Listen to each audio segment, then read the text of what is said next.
SON is family-owned and operated with a proud tradition of operating Taco Bell restaurants in Oregon and Idaho that stretches back over 50 years.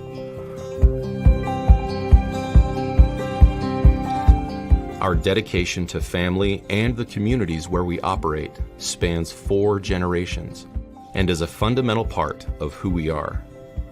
Our mission is to develop, inspire, and empower. Develop, inspire, and empower our leaders, teams, and faces of SON. Our leaders, teams, and the faces of SON. Our leaders, teams, and faces of SON. To bring joy to our customers. To bring joy to our customers. To bring joy to our customers, community, and families. Customers, community, and families.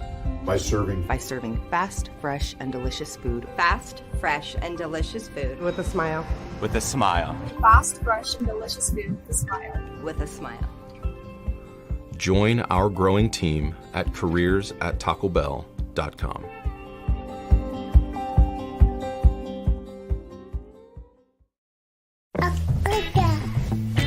No. Come on, where is it? Dave, it's your Idaho Central app here. Any chance you're missing a debit card? Let's get that taken care of for you. With ICCU's card control, you can turn any card off with the tap of your finger. You got it. And back on again. Out. The closest Idaho Central Credit Union branch is in your pocket. It's the fall kickoff sale at Lithia Ford of Boise. We're going all the way so you can score more for your trade-in and trade up to a new Ford truck or SUV today. Visit Lithia Ford of Boise, where Ford begins in Idaho.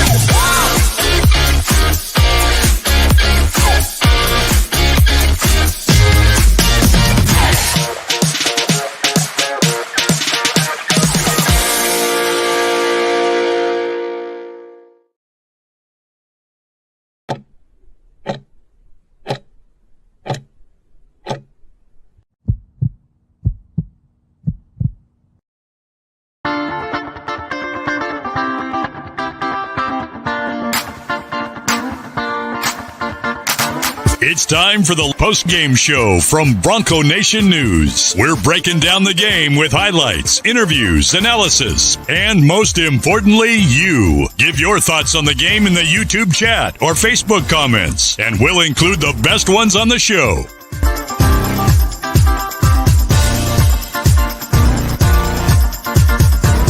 All Bronco Nation news broadcasts come from the Western Collective Studios. Head down to Western Collective's locations in Garden City or downtown Boise to try some of their delicious beers, including the Horseshoe Golden Ale, the first beer to support an NIL collective.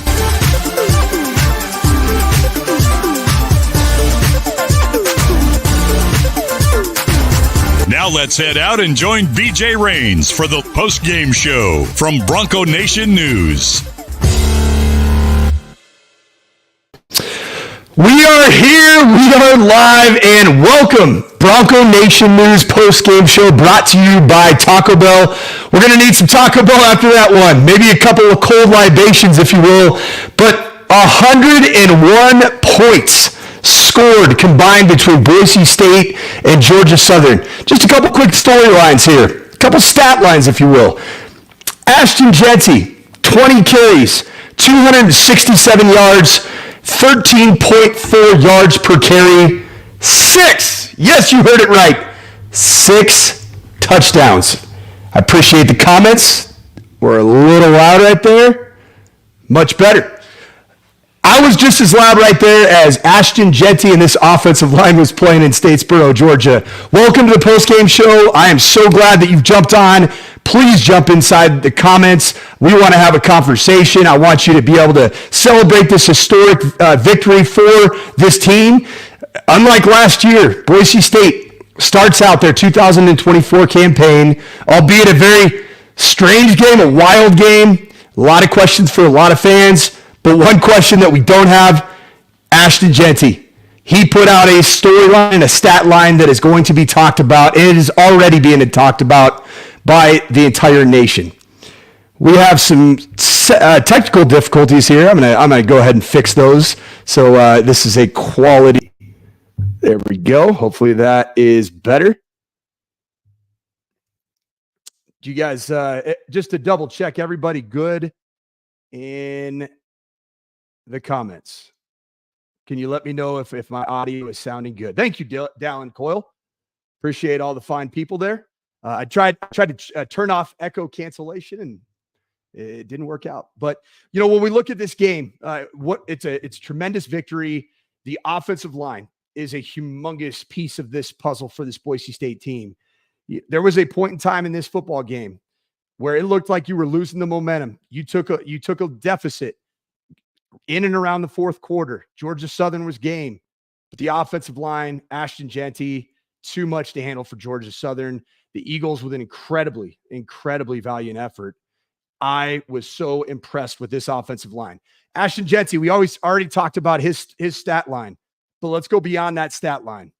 Let's talk about 5-6 individuals that deserve all of the recognition that they could get, and I'm going to read those guys' names right now. Starting left tackle, number 77, Cage Gacy. Left guard, Ben Dooley. Center, Mason Randolph. Hopefully he's okay and healthy. Right guard, Roger Carrion. Right tackle, Hall Schmidt. And the tight end, Matt Lauder and Matt Wagner were unbelievable. Coming from the background that I come from, watching the line of scrimmage, that's always what you don't know until you show up to game one. Even as much experiences as Boise State did have coming back, this offensive line was as dominant as I have seen probably since I was a part of an offensive line at both Notre Dame and at Stanford, where those offensive lines are all starting the National Football League. The holes, the gaping holes that were created were absolutely incredible. You can see right there from Jennifer Couture. Awesome job, O-line. Please jump in the comments. We want to have some discussions. Another storyline that we all need to talk about. We have a defense that did give up quite a few points. You gave up 45 against the Georgia Southern team that candidly was picked fourth on their side of the division in the Sun Belt Conference. Might be that they have something that maybe the national narrative didn't necessarily predict, but to give up 45 points, certainly something worth talking about. We are going to have some live video. BJ Rains is going to be coming in, but 45 points. Jump in the comments. What did you see? I'll tell you what I saw. I saw a defense that started the games, I thought, very well. Started the game strong. Couple of decisions, couple turnovers on the Boise State side. Some fourth down decisions. Maddox Madsen's early interception led to some short fields. Gave Georgia Southern some hope. And then you score right before the end of the first half, in which Georgia Southern did score. You get the ball coming out in the third quarter. All of a sudden, there's hope. And you're playing on the road if you're Boise State. That, to me, was part of the storyline. The other thing I saw is some receivers, most likely probably in the middle of what Boise State will see this year in terms of receiving groups. They made some contested catches. Quarterback J.C. French from Georgia Southern made some very good throws. There was an absence of a pass rush for, I'd say, the second and third quarter. But then I do think that the pass rush, what led to Boise State having the opportunity to pull away in this football game. And then Ashton Jeanty and this offensive line was able to do the rest. Let's jump in with some questions here. We have right here from AJ2 Heisman. Although they actually fixed it and finished the game and came back to close out the game, they came back from adversity. That is encouraging. I think that's a really good point. This is Spencer Danielson's first head coaching debut game at the beginning of a season. He was the interim head coach last year. This was a bit of a sloppy game. And I think that a lot of these mistakes that were made by Boise State are completely fixable. I think that this offensive unit, everybody out there wanted an offense that could score half 100. I know that was the storyline for Tim Plow. Well, you got that. You scored 56 points. Didn't really create all that many from a takeaway standpoint. It wasn't spectacular defensively in creating takeaways. So if we look at the team stats here, breaking it down, Maddox Madsen, 22 of 31, 280 yards, ended up with one touchdown passing and one interception, had the screen pass to Sire Gaines. Let's talk about Sire Gaines. My goodness. This was a true freshman debut from a running back that ultimately ended up would have been a storyline. He goes for over 100 yards, 12 carries, 110 yards, one rushing touchdown, and then 3 catches, 44 yards, and a receiving touchdown. He ends up with over 150 all-purpose yards. There was a point in time in that second half, especially late in the third, going through the fourth, where it felt like whatever Dirk Cutter called, especially in the run game, it was going to yield a touchdown. And I think Georgia Southern started feeling that on the offensive side of the ball, pressing a little bit, looking to throw the ball down the field. I think there will be some competition at the corner position for Boise State. Going back to the comments here about the secondary. Secondary looked flat-footed. Corners played 8 to 10 yards off and still got run past. Looked like some bad eyes in the secondary. I think that's a good point. I think there's going to be some teachable moments from this film. It's incredible to think that the passing stats today for Georgia Southern, frankly, almost mirrored some of the passing stats from a year ago with Michael Penix Jr., Roma Dunze. So that is a bit of concern. And I certainly understand that sentiment coming from our fan base here and our watchers. So if you look at Georgia Southern from a stats standpoint, 28 of 50. So just above, right in that 60% range for JC French, 322 yards, 2 touchdowns, no interceptions. One thing that I thought was interesting, certainly early on in this game, third down efficiency for Georgia Southern.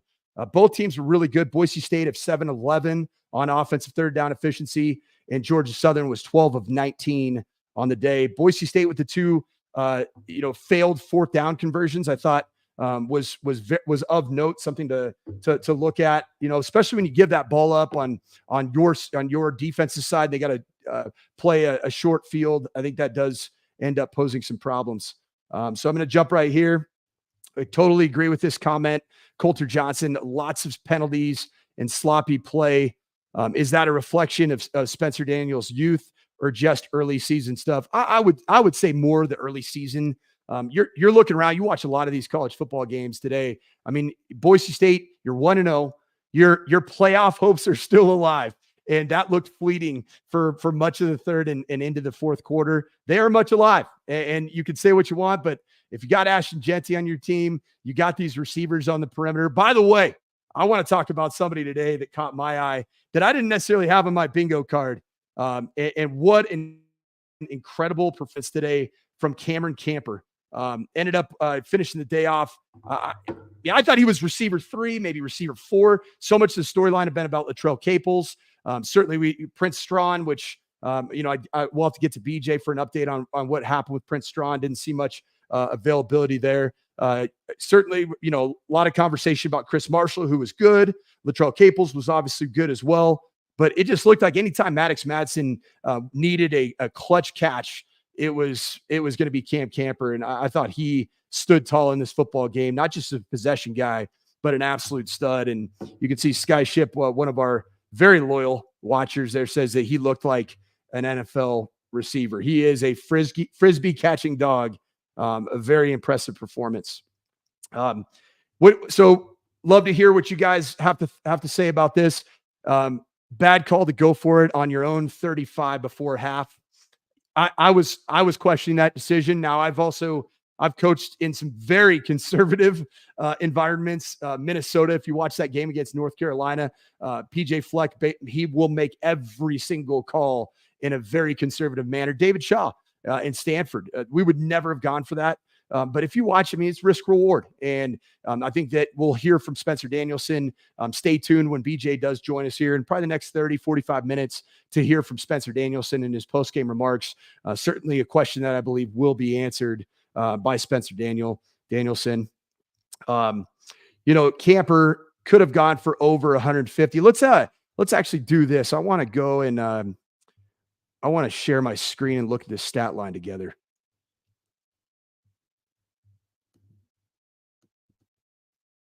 All right, here we go.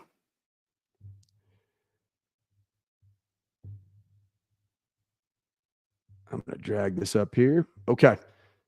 So if you look at this stat sheet, I'll zoom in so you guys can see it. Let's talk about Mad Dog. Okay. So Maddox Madsen, 22 of 31, 280 yards, 1 touchdown, 1 interception. The interception was bad. I would say that looked a little bit more like Fresno State version of Maddox Madsen. But as the game progressed, I think Dirk Cutter did a very good job of playing into the strengths of Maddox Madsen. You see a lot of those deep over crossing routes. Did some stuff in the quick passing game, the screen game. Came alive after some time and ended up really putting the dagger in this game with Sire Gaines getting that screen for a touchdown. We've talked about the running back position. Interesting to see only 2 rushers. It was the Ashton Jeanty and Sire Gaines show. I mean, Sire Gaines averages 9.2 yards per carry, and Ashton Jeanty had a Heisman freaking day. And I think that's going to be a fun storyline from a national perspective, highlighting this game against Oregon coming up a week from now. And yes, we can start to talk about that game. But Boise State receiving, the leading receiver in terms of catches was Latrell Caples, 81 yards on 5 catches. He did not have a touchdown. He was targeted 7 times, efficient day. Cam Camper, 99 yards, just 1 yard short of 100. Sire Gaines was the 3rd leading receiver. You have a perfect lineage now set up with Ashton Jeanty whenever this season does come to an end, and hopefully it is in the CFP playoffs, but to pass the torch to Sire Gaines. A lot of people were questioning the 4th down call, and I want to talk about that going to Sire Gaines. I mean, guys, you got to understand Ashton Jeanty, he's human. He does have a style of running where he does extend an incredible amount of runs after contact. That takes a toll on a running back. And if he's coming off the sideline to get some air, to get some oxygen, Sire Gaines proved that he's capable of converting the sticks at different points throughout this game. I don't think that had anything to do with Sire Gaines. I think the call in and of itself was well defended by Georgia Southern. And then, going down, Matt Lauder was a big part of what I would say the blocking unit. This offensive line and the play that kept getting home, big gashes, starting with the 77-yard touchdown to cap things, to kick things off for Ashton Jeanty. That was a counter play. So you kept seeing guard pull to kick out the end man on line of scrimmage, and then either Lauder, you had various players in the tight end room that were coming as the second puller. And Matt Lauder, even though the stat sheet only shows him with 2 catches for 13 yards, he was incredible, absolutely dominant in the run blocking. And I think that does set up well for him to have an opportunity to continue. So, turnovers and penalty, I would totally agree with that. You got to eliminate those, the penalties on the day. Just a few too many. I'm looking right here at the box score. So game stats, Boise State with 651 total offensive yards, 49 away from a 7th spot, pass yards 280, rush yards 371, 8 penalties for 90 yards. Now, if you look at Georgia Southern's total offense, 461 yards, 322 of which were through the air and 139 on the ground. I thought J.C. French was the majority of the rushing offense in terms of consistency, extending plays, moving the sticks with his legs.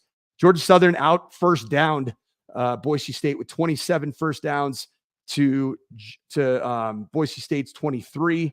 We already talked about the 3rd and 4th down conversion and sacks. So Boise State, a lot of people were in the comments about the sacks.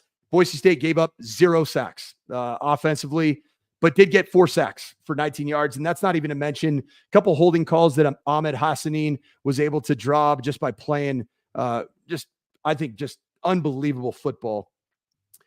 So yeah, drop a comment in the comment section here. Unbelievable viewership here on the Taco Bell post-game show. We have going down here. Gosh, there's a ton of comments here. I love it. You call them blitz, the pass rush, D-line exposed, our secondary with very little pressure. Why are guys in a 4-point stance on passing downs? It's a good question. If you look at the construction of this defensive unit, This is built to be interior wise, and I'm talking about the defensive ends and the nose tackle or the 3 technique, depending on how the offense or the defensive line shifts around. This is a defensive line where the interior is oftentimes built to 2 gap. And what does that mean? If you're anchored down in a 4-point stance, you reach out and grab and you play left gap or right gap. It's a defense that's built to stop the run. That's how you win championships. And frankly, you tripled your opponent today on the ground. Boise State out rushing them 350 plus to under 125. So that's a little bit of the risk reward, but you do have guys like Ahmed Hassanin, that created some havoc when they are in a 3-point rush stance as a wide defensive end. But I thought that there was enough pass rush today. JC French, for as many heroic plays as he made for Georgia Southern, I don't think that he felt comfortable in the pocket. A lot of his plays came by getting outside of the pocket. That's one thing that I think Spencer Danielson and Eric Chenander will focus heavily on, is just integrity of the rush lanes, because you're playing against Dylan Gabriel this week. You got Dylan Gabriel. He's a guy that's going to extend plays. He's going to get creative, and Oregon has a plethora of receivers to get beat. For them to be able to create mass matchups down the field. Sean S. here says, I was afraid when I heard they were keeping the same defense as last year. This is why. Defensive head coach gives up that many points and that many yards. Something needs to change. I think that's a fair question. It's a fair comment, Sean. I think that this is, a defensive coaching staff. Mind you have Eric Chenander, who's I've coached against. He was the defensive coordinator at Nebraska. He's been around the block. He's been a part of this system, but he also had his own system. You have Stacy Collins, who's been, at Penn State, a very good defense. And then Spencer Danielson, as the guy that's in charge, he's going to take incredible pride to make sure that the woes that did present themselves today will be fixed. Taking another comment here. I agree with this. This is another AJ2 Heisman. I noticed when we actually sent pressure, things looked better for us on D. 100% agree with you, AJ2. That became what I believe sealed this game. The defensive adjustment from Eric Chenander calling the shots was starting to get the nickel position involved in the pass rush, linebacker pressures, even having some safety pressures. I thought that was a tremendous adjustment to seal what was a precarious situation that Boise State found themselves in. Little update. Oregon right now struggling with the DAV, the Dog Ass Vandals. Jump in the chat here and give me a comment. Score update. I would love one. I saw it was like 7-0. We got Bronco 130 here. Do they have an ice tub on the plane for Jeanty? I sure hope so. I hope that there is an ice tub available for Ashton Jeanty. That was, I think, a little bit different than our pregame show in terms of what I projected for his day.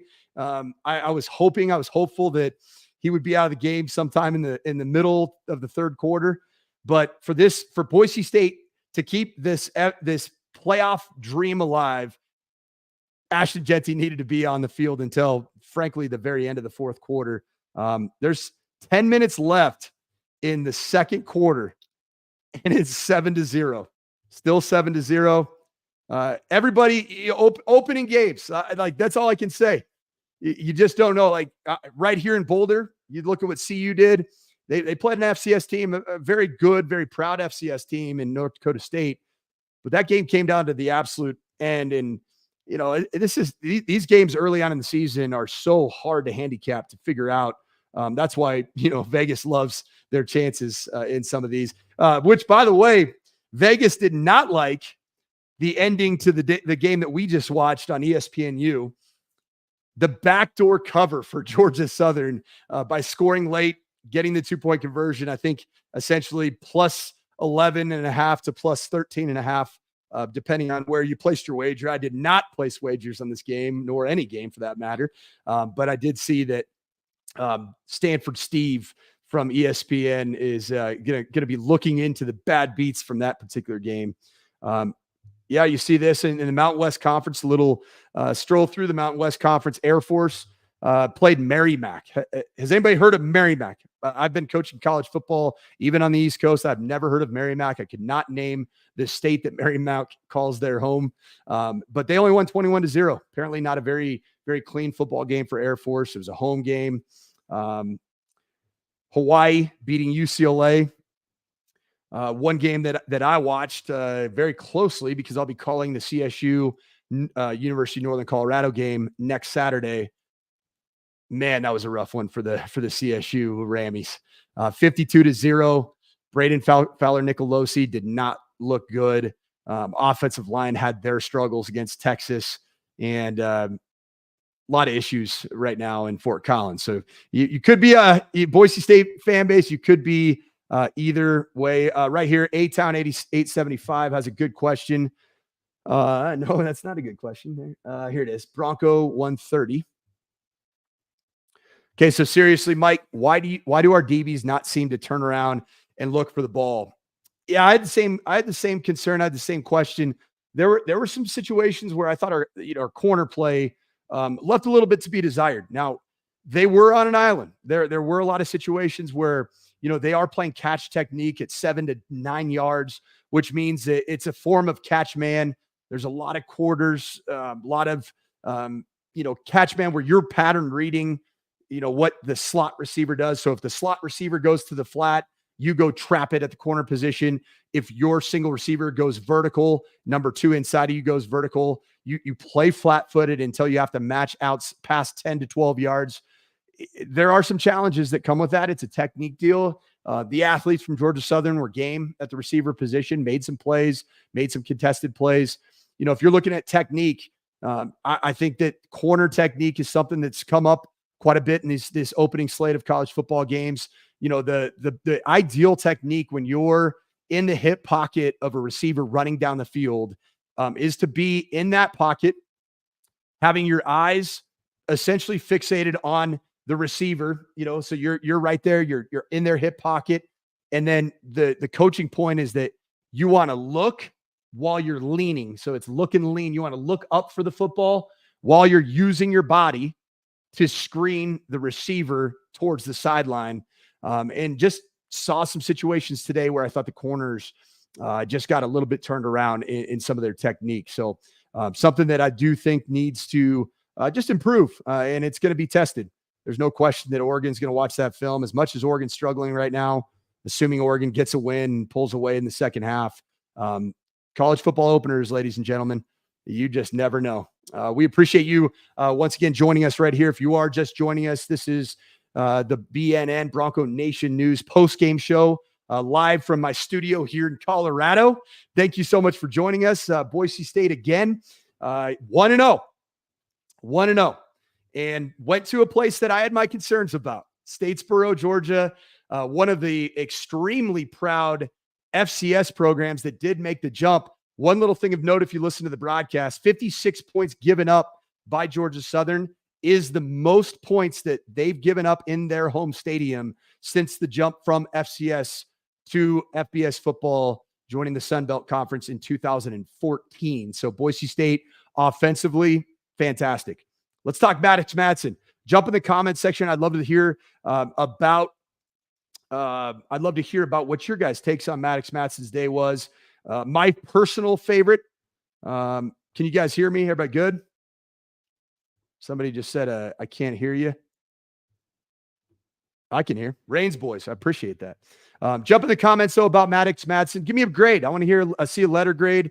I'll be kind of reading them off as you send them in. We see good. Bob Mitchell. Mad Dog was just fine.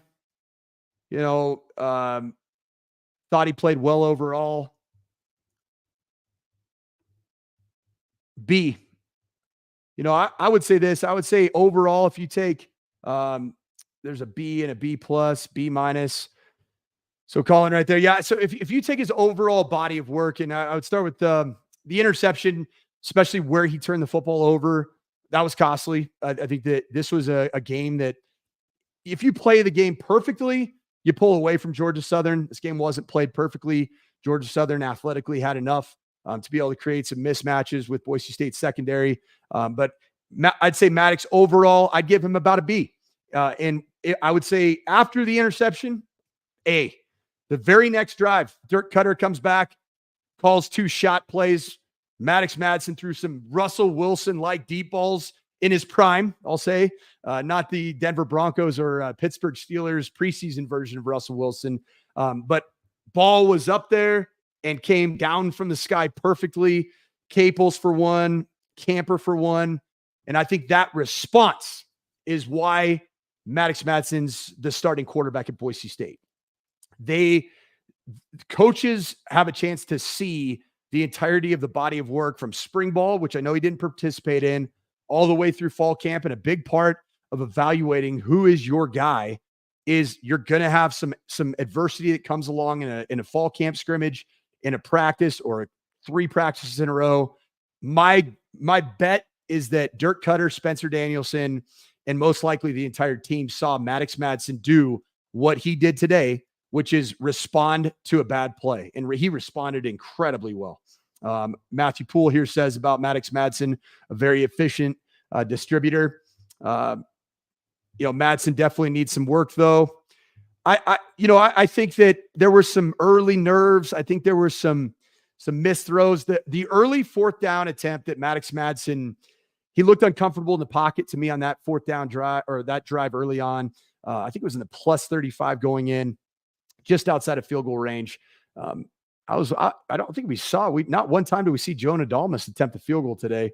I agree with this right here from Ben that Maddox Madsen plays better on the move. I think he's really good throwing on the run. I mean, really good.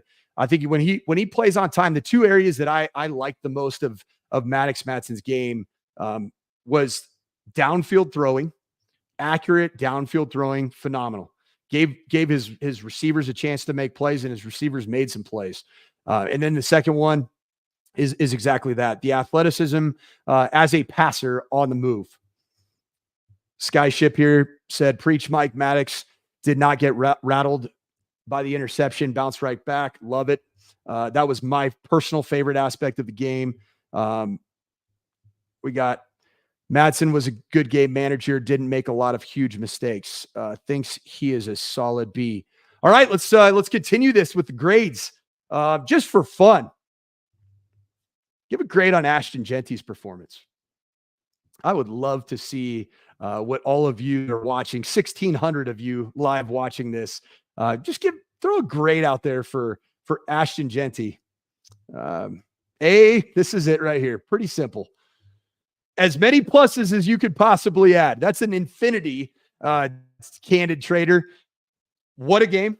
The full skill set. I think one of the questions that NFL scouts did have about Ashton Jeanty, long speed. Now, I know this DSG boys, which I've coached quite a few of them, down South Georgia boys, those dudes can run. And Ashton Jeanty, 2 carries.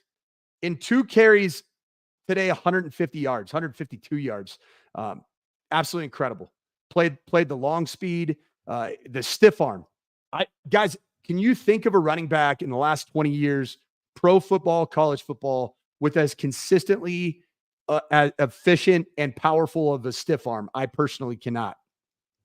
Ridiculous. Beast mode. That's a good call. I do think Marshawn Lynch had a pretty dang good stiff arm. Right here we have who you take in the draft. Darren McFadden. That was another good one.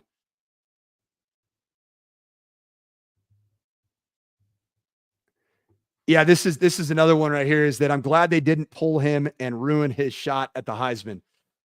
All right, I think this is a double-edged sword. I really do. And let's have the discussion.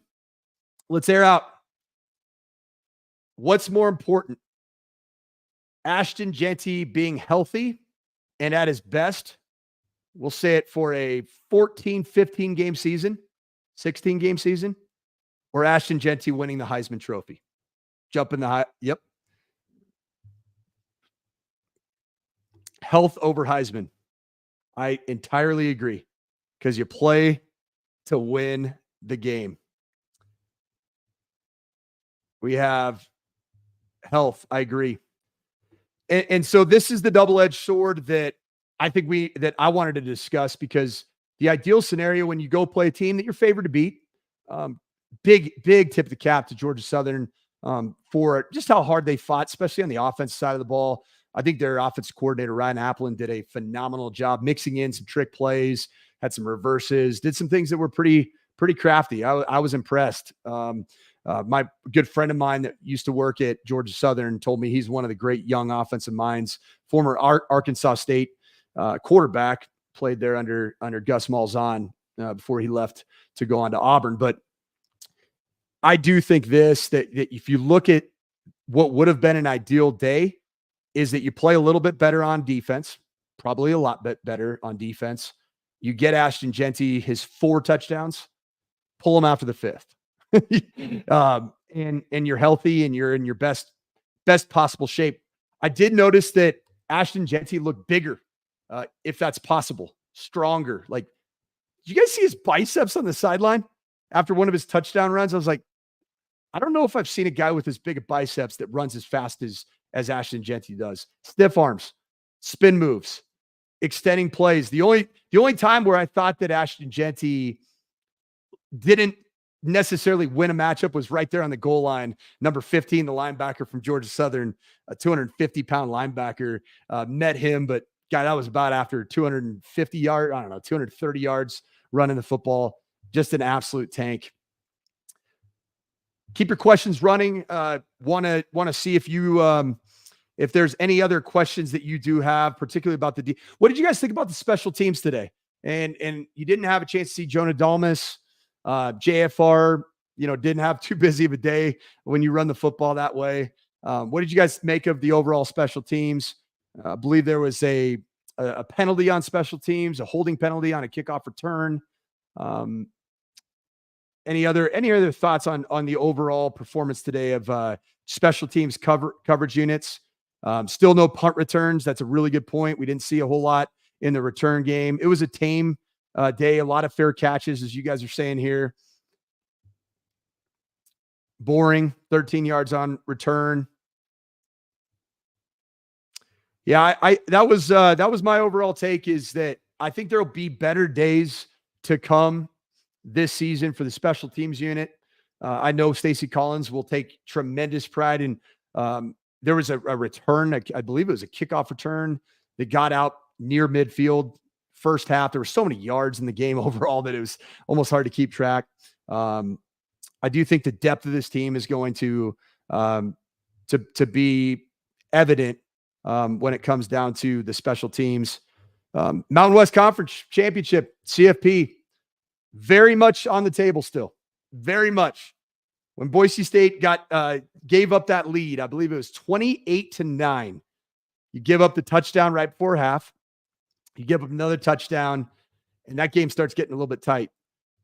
If you're like me, a fan, now also a former player and alum, former coach, I'm sitting there thinking, if this thing doesn't turn around, and if they do actually have an answer for Ashton Jeanty, which it looked like Georgia Southern had an answer for a couple series, you lose to Georgia Southern on the road, CFP playoff thoughts are gone. I mean, gone. You could go and, maybe beat Oregon and then run the table in the Mountain West Conference. I'm thinking they're probably gone. I think being up 28-9, I didn't get comfortable. Hey, let's talk about that. You're up 28-9. At that point, so middle of the second quarter, I was feeling pretty good about the defense. Perfect, no. Pressure looked good. They were bottling up the run game well.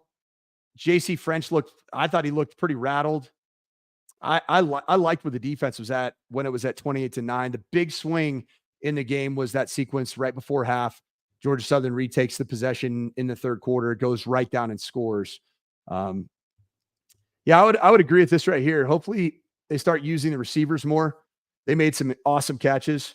Jump in the text line if you know anything about Prince Strawn. I'm not scrolling social media. Why he was noticeably absent from any type of production tonight. Don't know if he got beat out. Just completely shocked by that. But you have Austin Bolt, critical fumble recovery. Cam Camper, we've already talked about, was unbelievable. It was Caples season in Latrell Caples. Just overall, it was really good. Anybody have any scoop on Prince Strawn? Anything dropping on the social media? Yeah, this is interesting right here. I love this. B Spain 1263. You are putting up some fire on the comment section. They call it, so a lot of teams will call the most important part of football game is the middle six. They call it the middle six, and that's the 3 minutes at the end of the second quarter and the 3 minutes coming out of the first half, starting the second half. And those middle six are the reason that this game was even a contested football game, because Boise State was running away with this game and it looked like it was well in hand. Jason Phelan talked the middle eight. Some people call it the middle eight. Today it indeed was the middle six. But yeah, the 4 minutes before halftime, 4 minutes after halftime. Tight end number 82 made a nice catch. Tight ends, I do think, are going to start getting more involved. Almost halftime, little update. Still 7-0. Idaho hanging on and playing in Autzen Stadium, where Boise State will be heading out.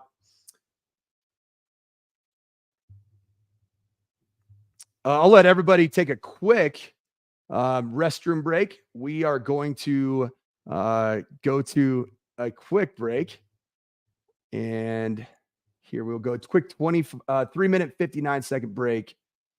Subscribe to Bronco Nation News on YouTube. Join the fastest online growing community of Boise State sports fans. YouTube.com/Bronco Nation News is the website. If you're watching on Facebook or X, we ask you to swap over YouTube.com/Bronco Nation News. If you're already watching on YouTube, make sure you click that subscribe button. And while you're there, hit the like button as well. Help us show up higher in the algorithms. All the press conferences, highlights, interviews, live shows, all of our content is available on YouTube. Again, subscribe today so you don't miss any broadcast. Hit the notifications button and turn that on so you're notified when we go live. And again, subscribe to Bronco Nation News on YouTube.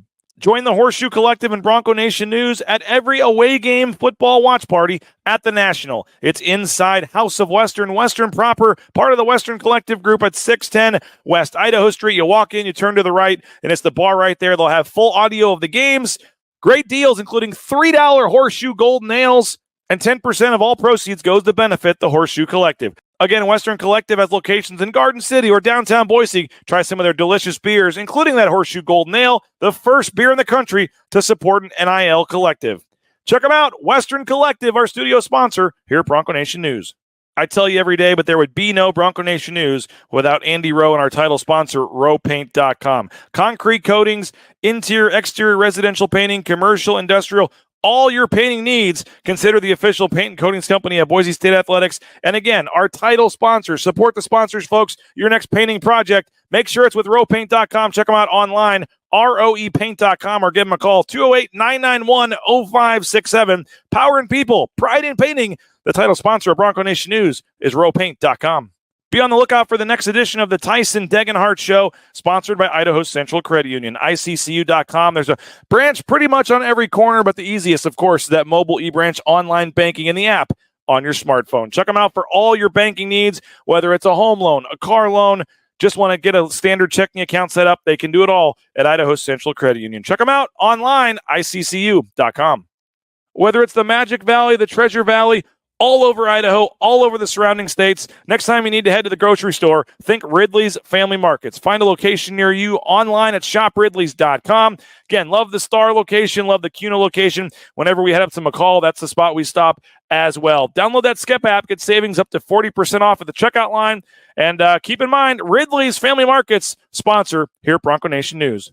Snake River Pool and Spa Patio and Game has been around since 1978. Locations in Twin Falls, Boise, Meridian, Nampa. They're part of the Boise State home team, and they can help you out at thespateam.com. The Raines family purchased our spa. We are loving it. The delivery, the installation, the setup. It was so easy. I highly recommend it. They help you every step of the way, and we're loving, as the weather starts to cool down here, our new spa from Snake River Pool and Spa. But again, the patio and game portion, they've got that as well. Pool table, billiards table, anything you need for the game room, for the patio, they can help you out. Again, full inventory can be available online. They're ready to help you now. Check them out. Snake River Pool and Spa, Patio and Game, thespateam.com. The Raines family found out firsthand just how amazing Matt Bauscher and his staff is. Number one ranked realtor in the Treasure Valley for a reason. The Raines family purchased and sold our home using Matt and his team, Kelly, Cade, Sarah, the whole team, just tremendous customer service. So thankful we went with the sponsors, 243-8222. Check them out online, BauscherRealEstate.com. And again, no home is too big or too small for Matt and his team. Let them take care of you, BauscherRealEstate.com. Check out the Riley and Ridge Show every Tuesday night on Bronco Nation News. Former Boise State tight end Riley Smith, longtime Boise State assistant coach Kent Riddle, together weekly football talk from a unique perspective. Streams every Tuesday, 8 o'clock on YouTube.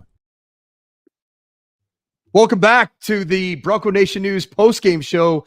Boise State 56, Georgia Southern 45, and you live to see another day with playoff dreams on the line. And I think that this team is going to come out of this knowing that they survived the buzzsaw, being on the road, cramps for every player, Georgia Southern wearing down themselves in their own humid environment.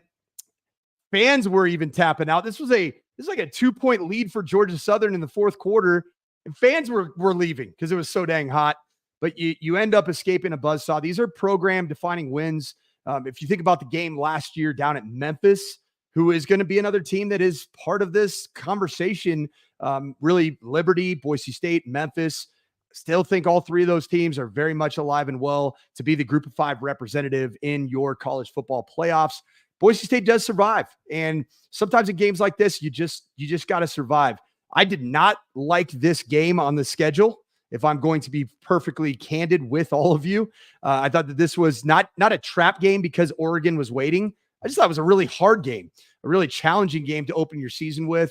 The travel all the way down to Savannah, Georgia, hour and a half, 45-minute bus ride to play in a 93 degrees plus the humidity.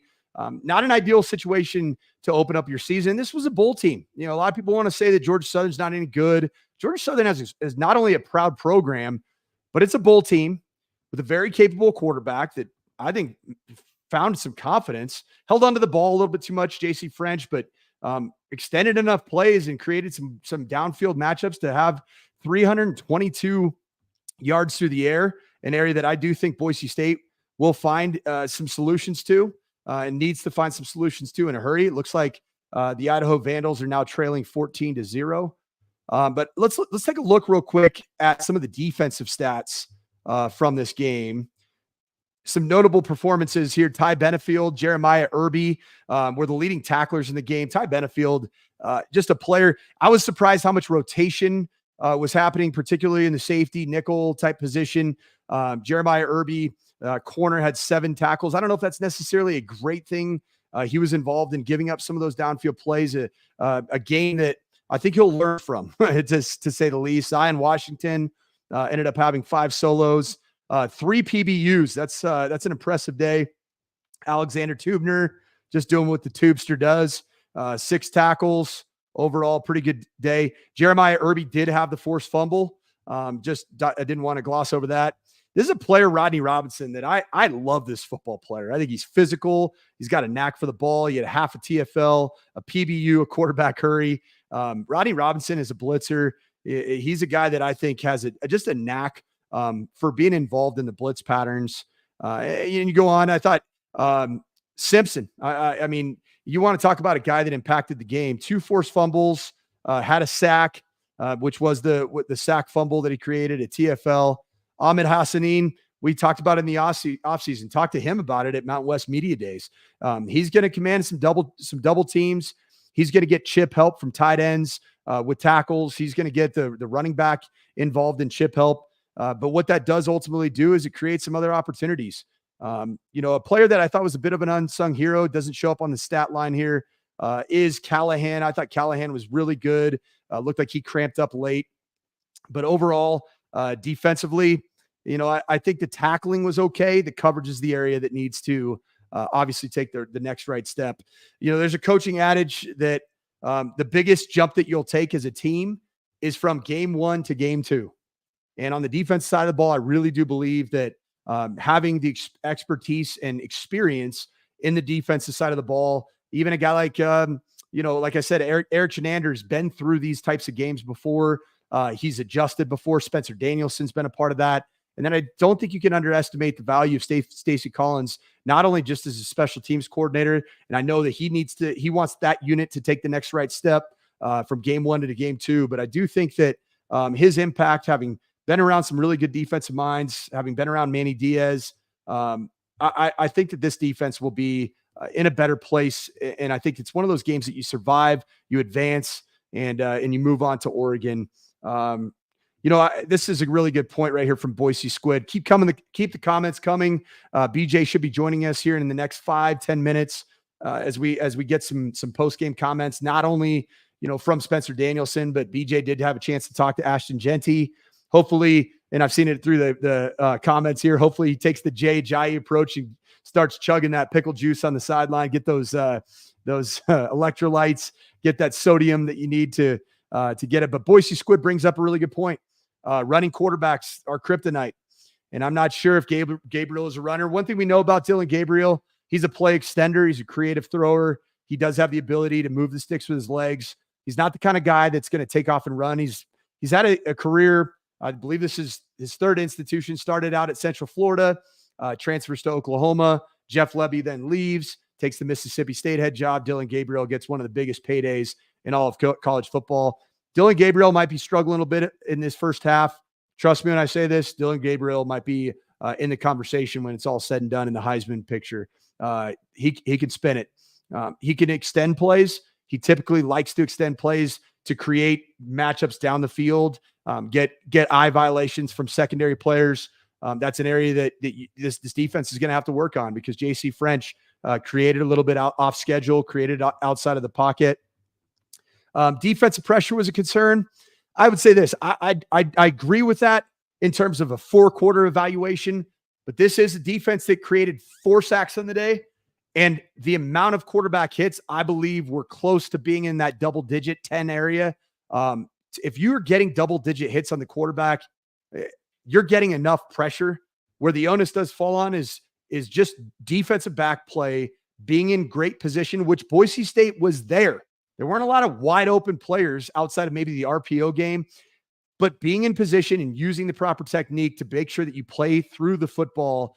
And oftentimes today you had a corner tandem that was a bit out of position in terms of being able to play the football. Right here, we're bring up another point. Autzen environment's going to be night and day different from Georgia Southern. I agree with that, but Boise State's also historically had a lot of success in that building. I do think Dan Lanning has done an incredible job from the perspective of just getting a very solid roster that's built to play Big Ten football at a very elite level, but they also have a great quarterback that can push the ball down the field, can make plays as we've talked about, and receivers that can create explosives. But if you think that that Oregon is going to give up the yards that it did in the ground game, that's not going to be the case. It's one of the best fronts in the Big Ten for sure, a new member of the conference, but it's also a front that is going to focus in on making Ashton Jeanty as reduce his production as much as possible and put the onus on Maddox Madsen. And if anybody has any question on if Maddox Madsen should be starting in Autzen, I think you're dead wrong. That's a personal opinion. I think Maddox Madsen managed this offense well, showed a tremendous response mechanism to come back from an early interception and lead Boise State's offense through the air. Mind you, on that particular drive, through the air, Dirk went right back to Maddox Madsen, showed the confidence in him, and did some really good things on that drive, which showed me the kind of response mechanism. He's short. Okay, cool. Johnny Football was short, right? Johnny Manziel wasn't all that tall. Doug Flutie, who my dad coached at the San Diego Chargers back in the day, he wasn't very tall. Russell Wilson, I've stood next to him. He's 5'10". I agree with this from Jason. Resilience. That was the theme, the story of the day for Mad Dog Maddox Madsen was resilience. It was absolutely fantastic. Right here, Kenny, keep the comments coming, keep the questions coming. they need to clean up drive hurting penalties, 100%.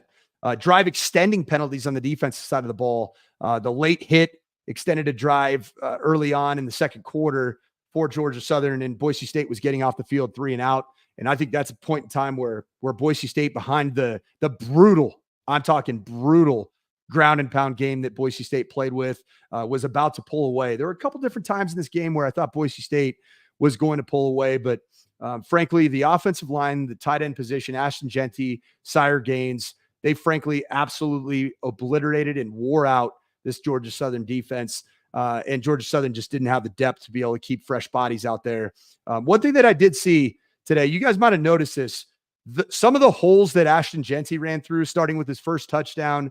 If you look back at all 6 touchdown runs, I'm guessing that 2/3 of those, so 4 of those touchdown runs, there were cavernous holes, either off tackle outside of the tight end shelf area, or, in the A gap, B gap area on counter. There were some run fit issues with Georgia Southern schematically, players out of position.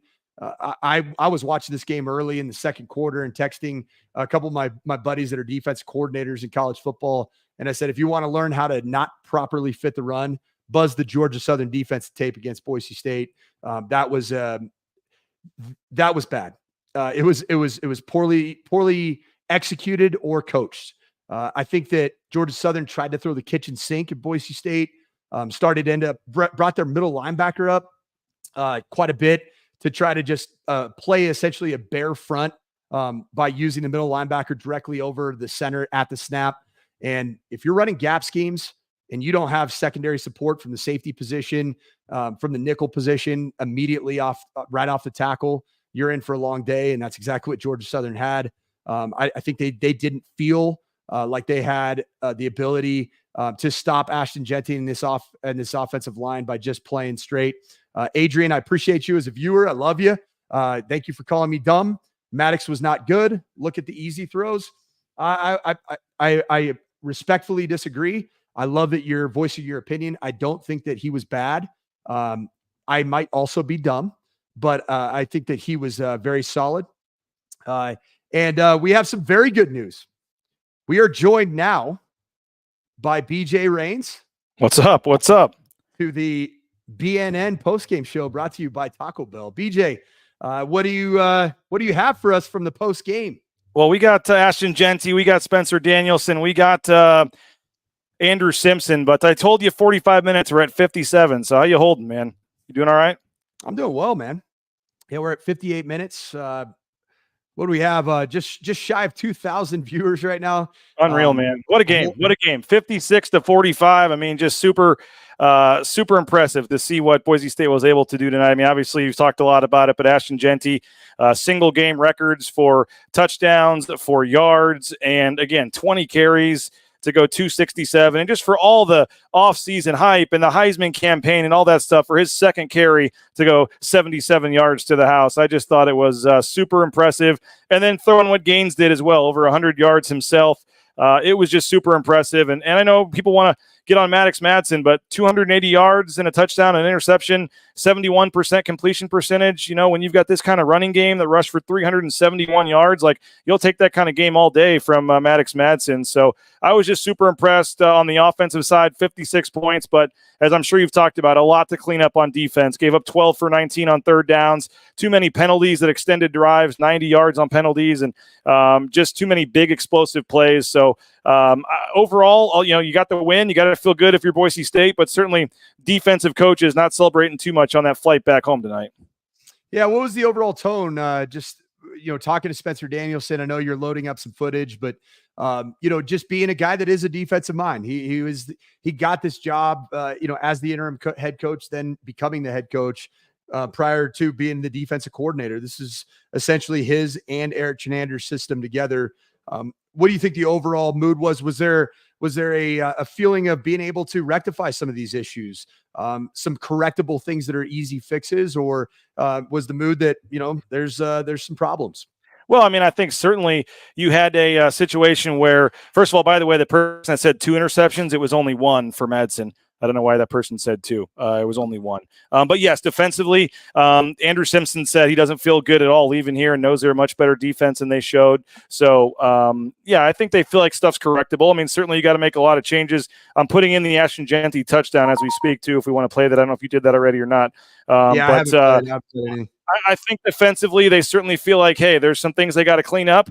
It wasn't good at all, giving up 45 points, but I think, as you know as a coach, Mike, much easier to correct and improve after a win than if they had lost this game. So, it wasn't pretty. Oregon's probably licking their chops, I'm sure, but certainly a tough one for Boise State that, defensively. But they got the win, and they got to feel pretty good about it. Yeah, a lot of people are pointing to Maddox Madsen throwing the interception on the 2-point conversion, which statistically does not count as a statistical interception.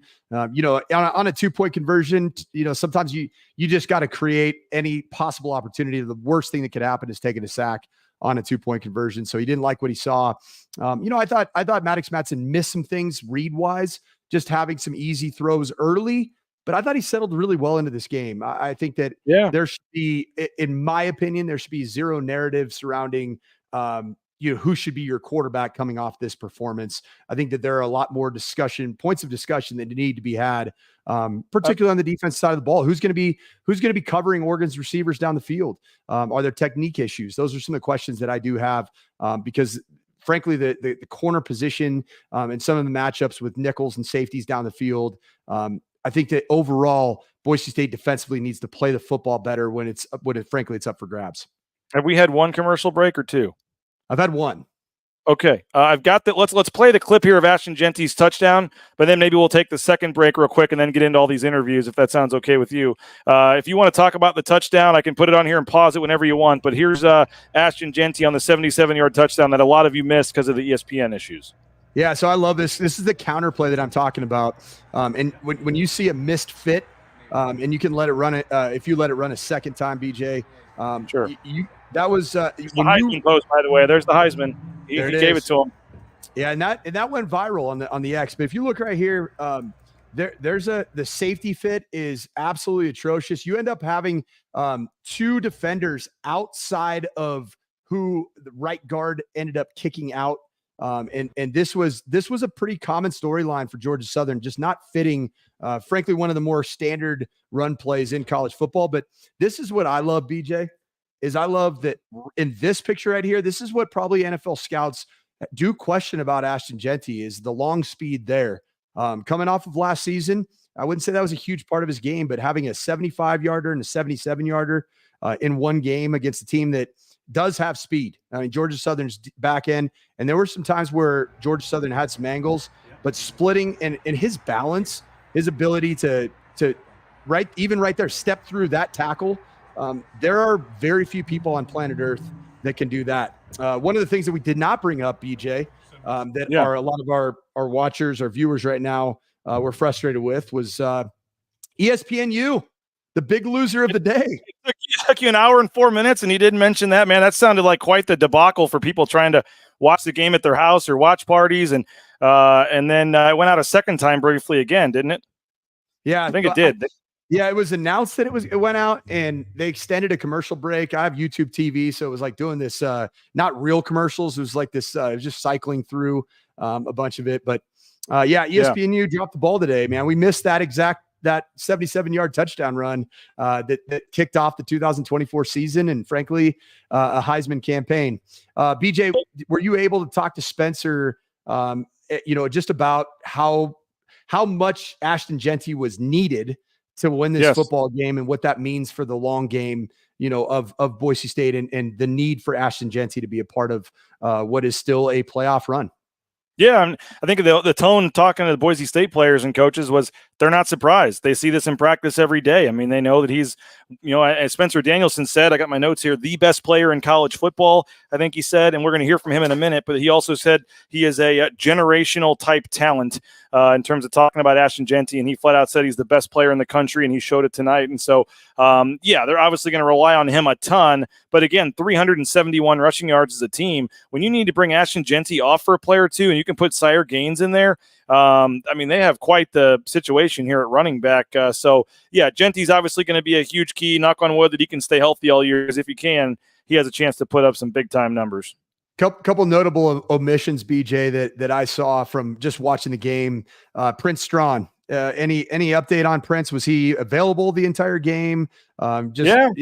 Just didn't have much production. I think he was thrown to one time early. No catches. No catches. No. And then the other one was Breezy Dubar, who was a kind of a change of pace back. Didn't end up having, I think they only had 2 ball carriers, including the quarterback, not 1 sack recorded. Maddox Madsen stayed off the rushing stat sheet. Anything about Breezy Dubar, just as a change of pace type back. I mean, when you have Sire Gaines rushing for 112 yards, receiving for 44 yards and a touchdown in each area, I guess maybe the need to play Breezy Dubar isn't as real. Yeah, and I guess I'll say this. There's stuff we can report and can't report, from practice, but I would just say that Breezy Dubar may not have been able to practice every day during fall camp in terms of, we'll just leave it at that. He may have not been 100% coming into this game. I'll leave it at that. Do I think that he's, clearly past his RB3? I mean, now I guess you could say that, but I don't think it was by design. If he was, if everything was 100% normal going into the game, I don't think he would have had 0 touches. I'll just say that. In terms of Prince Strawn, I think just the packages that they had and the plays that he was out there, they just didn't really throw it his way very much. I mean, Caples, 81 yards, Camper, 99, Gaines, 44 through the air. I mean, how about Chris Marshall having 2 catches as well? I was super impressed with Cam Bates, though. 4 catches, and a couple of them were big ones. Ben Ford, even number 82, had a big 3rd down conversion. I just thought overall they really showed. I mean, what was it? 1, 2, 3, 4, 5, 6, 7, 8 different receivers that had a catch tonight. So they moved the ball around. I mean, I think that's how it's going to be. I mean, would we have probably expected Prince Strawn to have 0 catches in this game? No, not at all. But it's just the way it went tonight. And maybe next week he's the guy that has 5 or 6. So I don't know. But should we take our second break and then get to I think folks probably want to hear from Ashton Jeanty. One last question, BJ, before we jump in. Just having been at all of the training camp practices and covering this team as closely as you're able to, and big kudos to Spencer Danielson, Jeremiah Dickey for making that available. Is Cam Camper being this big of a surprise, this big of a standout in this game? Was that a surprise to you? I knew he was good, but I would think that to think he'd come out and have 99 receiving yards on 4 catches, probably wouldn't have expected that. But I mean, this was a guy that had big time production in the Big Ten, and when he's been healthy, I mean, he's produced out there. So was he their number 1 receiver during fall camp? No, not at all. But I thought he certainly was a guy that made some plays during fall camp. Another guy that maybe wasn't out there every single day, but he came out there and looked good today, and 99 yards on 4 catches. He was super impressive and had a couple of just really big ones too to move the stick. So I thought he was one of the many bright spots on offense. All right. Bronco Nation News. Taco Bell presents our post-game show, and we're going to take a quick break and load up some interviews from the locker room. The fall kickoff sale is underway at Lithia Ford of Boise. Check out their full inventory of vehicles at lithiafordboise.com. They've got NIL deals with 6 student athletes at Boise State, including 4 football players, Jonah Dalmas, Ahmed Hassanin, Matt Lauder, and Andrew Simpson. They're all rocking rides from Lithia Ford of Boise, and you can as well. The Raines family purchased our F-150 a couple years ago from Lithia. Couldn't be happier with the customer service. We still get the free lifetime oil changes. Always enjoy coming back and seeing Jim and his staff, so friendly. And our salesperson, Kim, did a tremendous job helping us out every step of the way, still sends us a Christmas card. So check them out, that fall kickoff sale. You looking for the F-150, the Ford Bronco, the E-Mach Ford Mustang, all their vehicles. Again, view them online, lithiafordboise.com. Check them out on Fairview and Boise, Lithia Ford of Boise. Taco Bell is hiring. You can get more information at TacoBellWorks.com. The Treasure Valley Taco Bell stores offering free food while you work, half your wages the next day after you work, great promotional opportunities, and more. It's a great environment, and if you're looking for a job, highly recommend Taco Bell. You can apply at TacoBellWorks.com, and you can also get more information there about the giving efforts of Taco Bell, the SON Management Group, and the Nicolason family. The student endowed scholarships for the men's and women's basketball team, they come from SON Management Group and the Nicolason family. Get more information, apply for a job, go eat at Taco Bell. Check them out, TacoBellWorks.com. You looking for that new jersey or shirt for game day? Head on in to the Blue and Orange Store, theblueandorangestore.com. You can order anywhere in the world, but if you're in the Boise area, I highly recommend just going to the second floor of the Boise Town Square Mall next to Pro Image. The Blue and Orange Store, whether it's coaches' sideline apparel, jerseys, caps, bumper stickers, car flags, you name it, they've got it at the Blue and Orange Store. Again, all your Boise State gear. I know there's a lot of places in town you can choose to go shopping for Boise State gear, but if you want the most comprehensive selection and you want to help a great guy in Travis Hawks, who's been a big supporter from day one of Bronco Nation News, check them out, the Blue and Orange Store, online, theblueandorangestore.com. Maybe you never thought about getting into the trucking industry, but if you're looking for a career change, you should. Transportation Compliance Service. It's a local company based in the Treasure Valley, helping folks all over the world get into the trucking industry, whether it's the DOT overweight permits, all the paperwork, everything you need to get out there towing that first load in no time, they can help you out. Those that try to do it themselves, in fact, 75% that try to do it themselves end up going out of business. Let the professionals handle the paperwork so you can get out there on the open road. Check them out, transcomservice.com, 866-813-7620. Again, Transportation Compliance Service, transcomservice.com. On the go, don't have enough time to cook up a nice meal, but don't want to always be eating out fast food. You want a cheap option, you want a healthy option, well, I got it for you. LeanFeastMeridian.com. You make your order on a Sunday or Monday, they deliver the food to your house, and all week you've got your meals from Lean Feast. I'm talking chicken, steak, fish, shrimp, turkey, you name it, they got it all. It's 2 minutes in the microwave.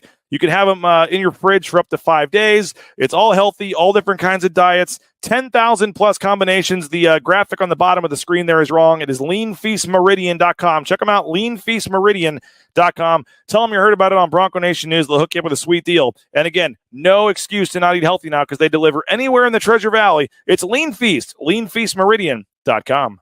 Former Boise State quarterback and longtime coach Mike Sanford joins local sports talk radio host Johnny Mallory for football talk with a unique perspective. They'll talk Boise State, college football, and beyond. Check it out every Wednesday at 8 on Bronco Nation News. We're back to the Taco Bell Bronco Nation News postgame show. 56-45 if you're just joining us. 101 points would have been the over-under, BJ. Have you ever seen 101 points? I'm sure I have. We seen a Boise State basketball game under 101 combined points? Well, yeah. I think we have. They beat San Diego State a couple years ago, 42-37. So, yeah, definitely. And I do want to throw this in there. By the way, the fourth down call, I don't know if you talked about it, when Boise State decided to go for it on fourth down in the third quarter from like their own 34-yard line, and they did not get it. And then that's when Georgia Southern scored and took the lead. Right after that. Well, you'll hear Spencer Danielson talk about it, but I wanted to get it out there. He says that the chart and the analytics said to go for it there. So it was it was there at their own 34, and I think it was 4th and 1 or 2. I think it was 4th and 1 at their own 34. And Gaines was in the game because Jeanty was out. I saw him talking to a trainer. I don't know if he had cramped up then as well. I don't know, but Gaines got tackled for a 1-yard loss. But Spencer Danielson says he would 100% make that call again. The chart and the analytics said to go for it there. Yeah, and so the question here would be, did the chart say to keep Jeanty off the field? Again, I don't know what was going on there, but I saw him on – no. Yeah, you can't account for that. And, I mean, let's just call it like it is. I mean, Ashton Jeanty at that point already had 120 yards rushing. That's a yeoman's day. I want to hear from Ashton Jeanty, but I had just my own analytics, BJ, came up with this statistic. All right. Okay.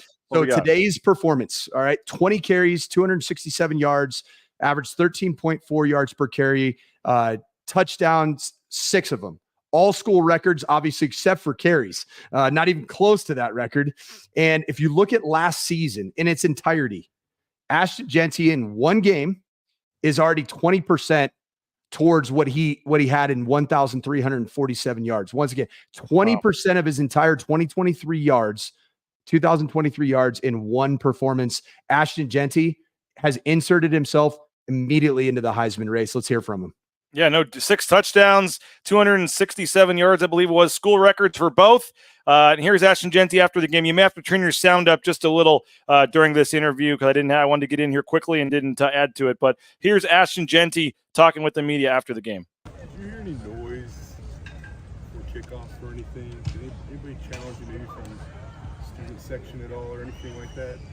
I mean, yeah, there was a little bit of trash talking going on earlier as we came out, but you know, that just fuels me. I mean, me and my teammates, you know, it just motivates us even more to go out there and play hard. you usually do play well on the road. Like, what is it about coming into an environment and proving yourself? I'm not sure, but it's just a testament to this team. Honestly, wherever we're at, we're gonna play as hard as we can, and almost even play harder because it's an away game, and they have the advantage of the crowd. So we have to do that much more to win. All the offseason talk, the Heisman campaign, all that, then your second carry to go 77 yards and to finish with the most touchdowns ever, most yards ever at Boise State in the first game of the season. Could you have drawn it up any better? Nah, I definitely couldn't, but I gotta shout out my O-line. They opened up big, wide holes, all game, and what I'm saying? I got the easy part, make some guys miss and, go run to the end zone. You already had a lot of attention, but on social media, everything now, obviously there's going to be even more going into next week. I'm sure if you've seen any of that already or what, but just what's your take on you're going to be an even bigger story now this week? Yeah, that's just what comes with it. You big time play, make big time plays. The media's going to talk about you, but it's about the same thing. We'll enjoy this one, but we got to get back to work on Monday. Doing it so close to I guess only 3 hours from Jacksonville where you grew up. What's that kind of? I don't know if you had anybody come from there come up here for this, but yeah. What's it mean to do it so close to your home? It means a lot, to be close to home, and I have family members here, who grew up with me in Jacksonville, and even one of our GAs, all his family came up from Jacksonville, so definitely means a lot to perform on this level, close to home. After your first touchdown, you hit the Heisman pose. Was that planned? Yeah. I just told myself whenever I, made a big play, just, some type of play that proves that, I'm that caliber of player, I was going to pull that one out. Game one, touchdown number one, and you whip it out. I guess, what's that say about your confidence? Confidence is extremely high. And that doesn't come from anything anybody says about me. It comes from the work that I put in, the confidence that my coaches give me and my teammates. What can you say about what Sire Gaines did, too? Extremely proud of him. He works hard. If anybody deserved to play well tonight, it was him. From the work he puts in each and every single day, he's going to be a great player for us this year. He's going to do a lot of big things for us, as he proved tonight. So extremely proud of him. For him to be able to come in and give you a breather and not not have a huge drop off. What's that do for the moving forward here when you can catch a breather like that and see what he can still do? It does a lot, but that's the standard here. To be more than just 1 deep, 2 deep, 3 deep.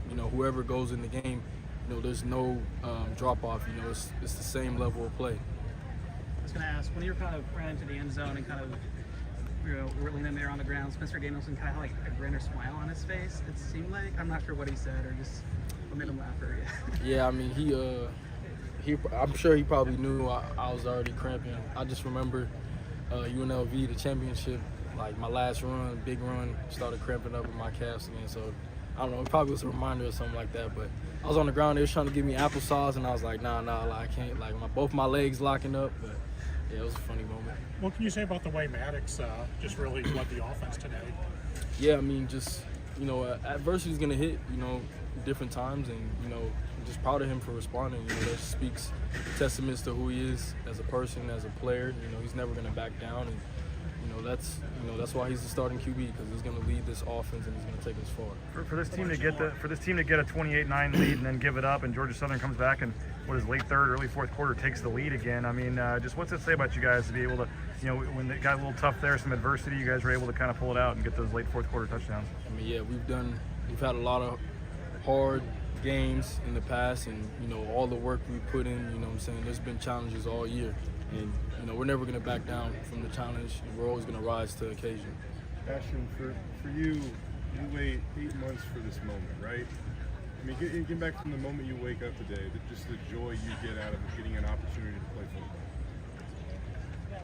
football. What's the joy you get out of it? Just from God, I'm just blessed to have another day, just to play football with family, with my brothers, my family, my friends, being able to watch, everybody around the world being able to see us, and just to display my talents, on such a high level. Nothing beats that, and just waking up with gratitude. I live a wonderful life. I have so much. There's nothing like there's so much to be thankful, pretty much. How many text messages or mentions do you have on your phone? I don't know. I ain't even checked it yet, but I'm sure it's going crazy right now. Just real quick, you mentioned your line. Sometimes you'd be 10 yards downfield before you even got touched. Just what can you say about the gaps they were opening up for you? I mean, just like it's a testament to the O-line. I mean, you know what I'm saying, they put in work each and every single day, and also to our coaches, who give us great looks to run in each and every week. But that O-line playing as a complete unit, and when they play as a unit, nobody's ever going to stop us. And that just gives me complete confidence in them each and every week that they're going to try their hardest to open up the gaps. I know you talked about it, Mike, but that offensive line, they were rotating a couple guys in there. Ben Dooley, Tyler Knath was in there. Keenath, I believe. Kynath, I apologize for mispronouncing his name, but he's a guy that played a little on special teams last year, now rotated in at left guard there with Ben Dooley. But overall, the O-line, man, it was super impressive with the way that they were blocking all night long, as a couple of the questions alluded to. There was a couple of those plays where they were several yards downfield before they got touched. Oh, you're muted, Mike. Sorry, I might have done that. I'll get. There you go. You're good. Sorry. I was going to say Outdoor Sky One puts the perfect line here together. That is an offensive line in blocking unit. I mentioned it. BJ's tight ends too. Matt Lauder was an unsung hero today. When you run the counter play that effectively, the tight end as the second puller, he did masterful work. And this O-line, it needs some steak and lobster, no doubt about it. I agree with that. But also, BJ, there's two things that I think we can come out of this game knowing in terms of what this team has goal-wise in front of it. If you compare it to the rest of the group of five, in terms of football, this is absolutely the best offensive line and blocking unit in all of group of five football. And this is the best running back in college football. Those are two things that I think we're able to not only prove today, but put the exclamation point on. And having that offensive line unit back from a year ago. You said the best offensive line. I got to make sure I said it. The best offensive line and blocking unit in the group of five? Yes, 100%. Wow, that's a nice statement there. That's a bold statement. I mean, when you have a 112-yard rusher, and he's your second leading rusher that he had well less than a half of your leading rusher. Yeah. Ashton Jeanty is stupid. I'm talking about his ability to do things that no other human on planet Earth can do. The balance, the yards after contact, the spin move, the hurdling, finishing runs in the end zone, the breakaway speed. That's incredible. But Sire Gaines, a true freshman, went for 112 in relief duty of Ashton Jeanty to spell Ashton Jeanty. This offensive line is dominant. I saw it a year ago after the CSU game, which we all know was for all the wrong reason. I said that's not a group of five offensive line. That's a power five offensive line.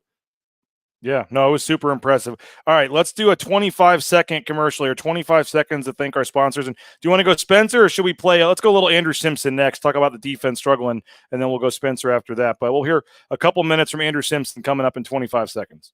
Bronco Nation News is presented by RowPaint.com, Idaho Central Credit Union, Taco Bell, by Lithia Ford, The Blue and Orange Store, Western Collective, by Jackson's, Snake River Pool and Spa, Transportation Compliance Service, Bauscher Real Estate, Ridley's Family Markets, by Circa Las Vegas, Lean Feast, and by Timberstone Golf Course. Super appreciative of all of our sponsors for helping make this possible, to get Mike on, to get me down to Statesboro here, and to get you these interviews and things. So let's hear from Andrew Simpson. Again, Mike, I know you talked about it, but the defense giving up 461 yards. They give up 322 yards through the air. Georgia Southern goes 12 of 19 on third down, 1 of 2 on fourth down. Georgia Southern averages 5.4 yards per play on 85 plays. They average over 11.5 yards per completion. Again, Georgia Southern 7 for 7 in the red zone as well. So let's hear from Andrew Simpson, linebacker, after Boise State gets the win but gives up 45 points. Kind of mixed bags for the defense. Here's Andrew Simpson. To get the win and be 1-0. Yeah, it feels great. It's our first, game one win in the last since I've been here, so it feels good. But obviously, a lot of things to clean up, and we're not satisfied. So we got a long ways to go. What is kind of the feeling? You get the win, but you give up 45 points or whatever on D. Yeah, for me, I don't feel too good about it, but you just got to look at it kind of half full. We won the game, and early on, it looked like we really could have just put it on them, and we kind of just, I don't know, we just let up off the gas. So going forward, just, cleaning a lot of stuff up. We got a big game next week, so it's kind of just a move-on process. We know we're a way better defense than that, so we're just excited to go back out there again. I know you haven't watched the film yet, but what are some of the bigger things you think you do need to clean up? I mean, all around, there's plenty of things you can clean up, especially in the game one. Game one, they've been game planning you all year, so there's everything on defense we could clean up, and we will do that. Outside of what Ashton did, there are a couple plays that stand out in the game, and they happened on defense. One was the personal foul that you guys almost got off the field, big in the game, and you guys give that up. Another one, though, kind of was the exact opposite. In fact, that was your play. Like, if you don't get that, it feels like this game gets scary. So how big was that play? I mean, yeah, it happened a few times where, we get 3 good plays and then we shoot ourselves in the foot, and this game could have been over a lot earlier, but it just comes with our team just being more disciplined. We have an older group, but we got to clean stuff up, and stuff like that happened in game one, and we kind of knew that coming in, but going forward, we could do better. As far as my play, I'm just doing whatever I can to help the team win, and it was a big-time moment because I know we needed to stop, so I'm happy about that, but obviously plenty to clean up, so that's what we're focused on. I mean, how eager were you to go make a play there? I mean, you knew that was going to be on you on that play, right? Yeah, I mean, I was eager. I was excited to get back out there. I knew my team needed me. I knew the team needed the defense. Like, we were playing well early on, and then we fell off, so we just needed to find the energy, rally the troops, and get guys confident going back on the field, because momentum shifted, and, I had to do whatever I had to do to help my team beat. When they score right before half and they get the ball and they score again, and then the offense goes for it, and right away then they score, and they're all of a sudden winning the game. Like, what was kind of the mindset there for the team and for the defense after they had the lead? Yeah, so, I mean, momentum, we felt it shifting, and then when it shifted, you can either just kind of keep your head down or pick guys up. So I'm proud of our guys for, keeping our heads up. We didn't flinch. We knew we were going to be in a tough one early on. It didn't look like it, but, they kept fighting. I mean, that's a good team. There's a good offense. They all returned. So, I mean, it was tough, giving up the lead, obviously, after having such a big lead early on. But there's plenty to learn from, and it's better learning from the win than the loss. So we're happy about that. I know it's always interesting asking a defensive guy about an offensive guy, because usually you're probably caught looking up like what's happening. Yeah. Ashton Jeanty. How unreal was that? Yeah, I mean, it's crazy, and honestly, it's not really too much of a surprise to a lot of us here. We know what he can do. I mean, that's my roommate. Like, we talk about it every day, what type of season we want to have and what type of season he wants to have personally, and we believe in him. We know that he can do great things, and he just showed it, today. 6 touchdowns is something crazy. It hasn't happened here in a long time. So, he's a big-time player, my best friend for sure, and I'm proud of him, and he's going to keep leading us, and I'm going to do my part to get the defense together. What did you see on the third downs? They had a lot of third down conversions that kept drives alive. I know you kind of touched on it, but just... Yeah, I mean, third down conversions, we're really just shooting ourselves in the foot.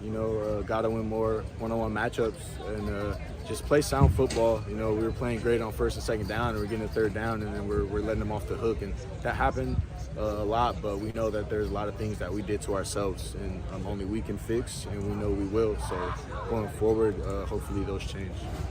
There he is, Andrew Simpson, meeting with the media after Boise State's win. And that was a big play, Mike. I'm trying to remember exactly when it was, but Boise State was hanging on to the lead. It was close. They were having trouble, and then it was a 3rd and long, I believe, and Andrew Simpson came in, was able to strip the ball out. It went as a strip sack. The ball did end up going out of bounds. Boise State didn't recover, but that was enough for them to have. It was 4th and long, and they had to punt at that point. And then I think Boise State was able to score and extend it to two-score lead there, and that kind of really got the momentum going early in the 4th quarter.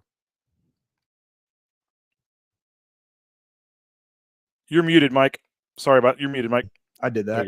But yeah, 2 forced fumbles, and we mentioned that earlier in the Taco Bell postgame show here. Even though I think that there was that middle 8 period, that 4 minutes before halftime, 4 minutes after halftime, where the game did swing. That was an area where I didn't see the pass rush, but the pass rush was ultimately what came back late into the 3rd and into the 4th quarter and was the difference in the game. You won the sack battle. You had 4 sacks defensively.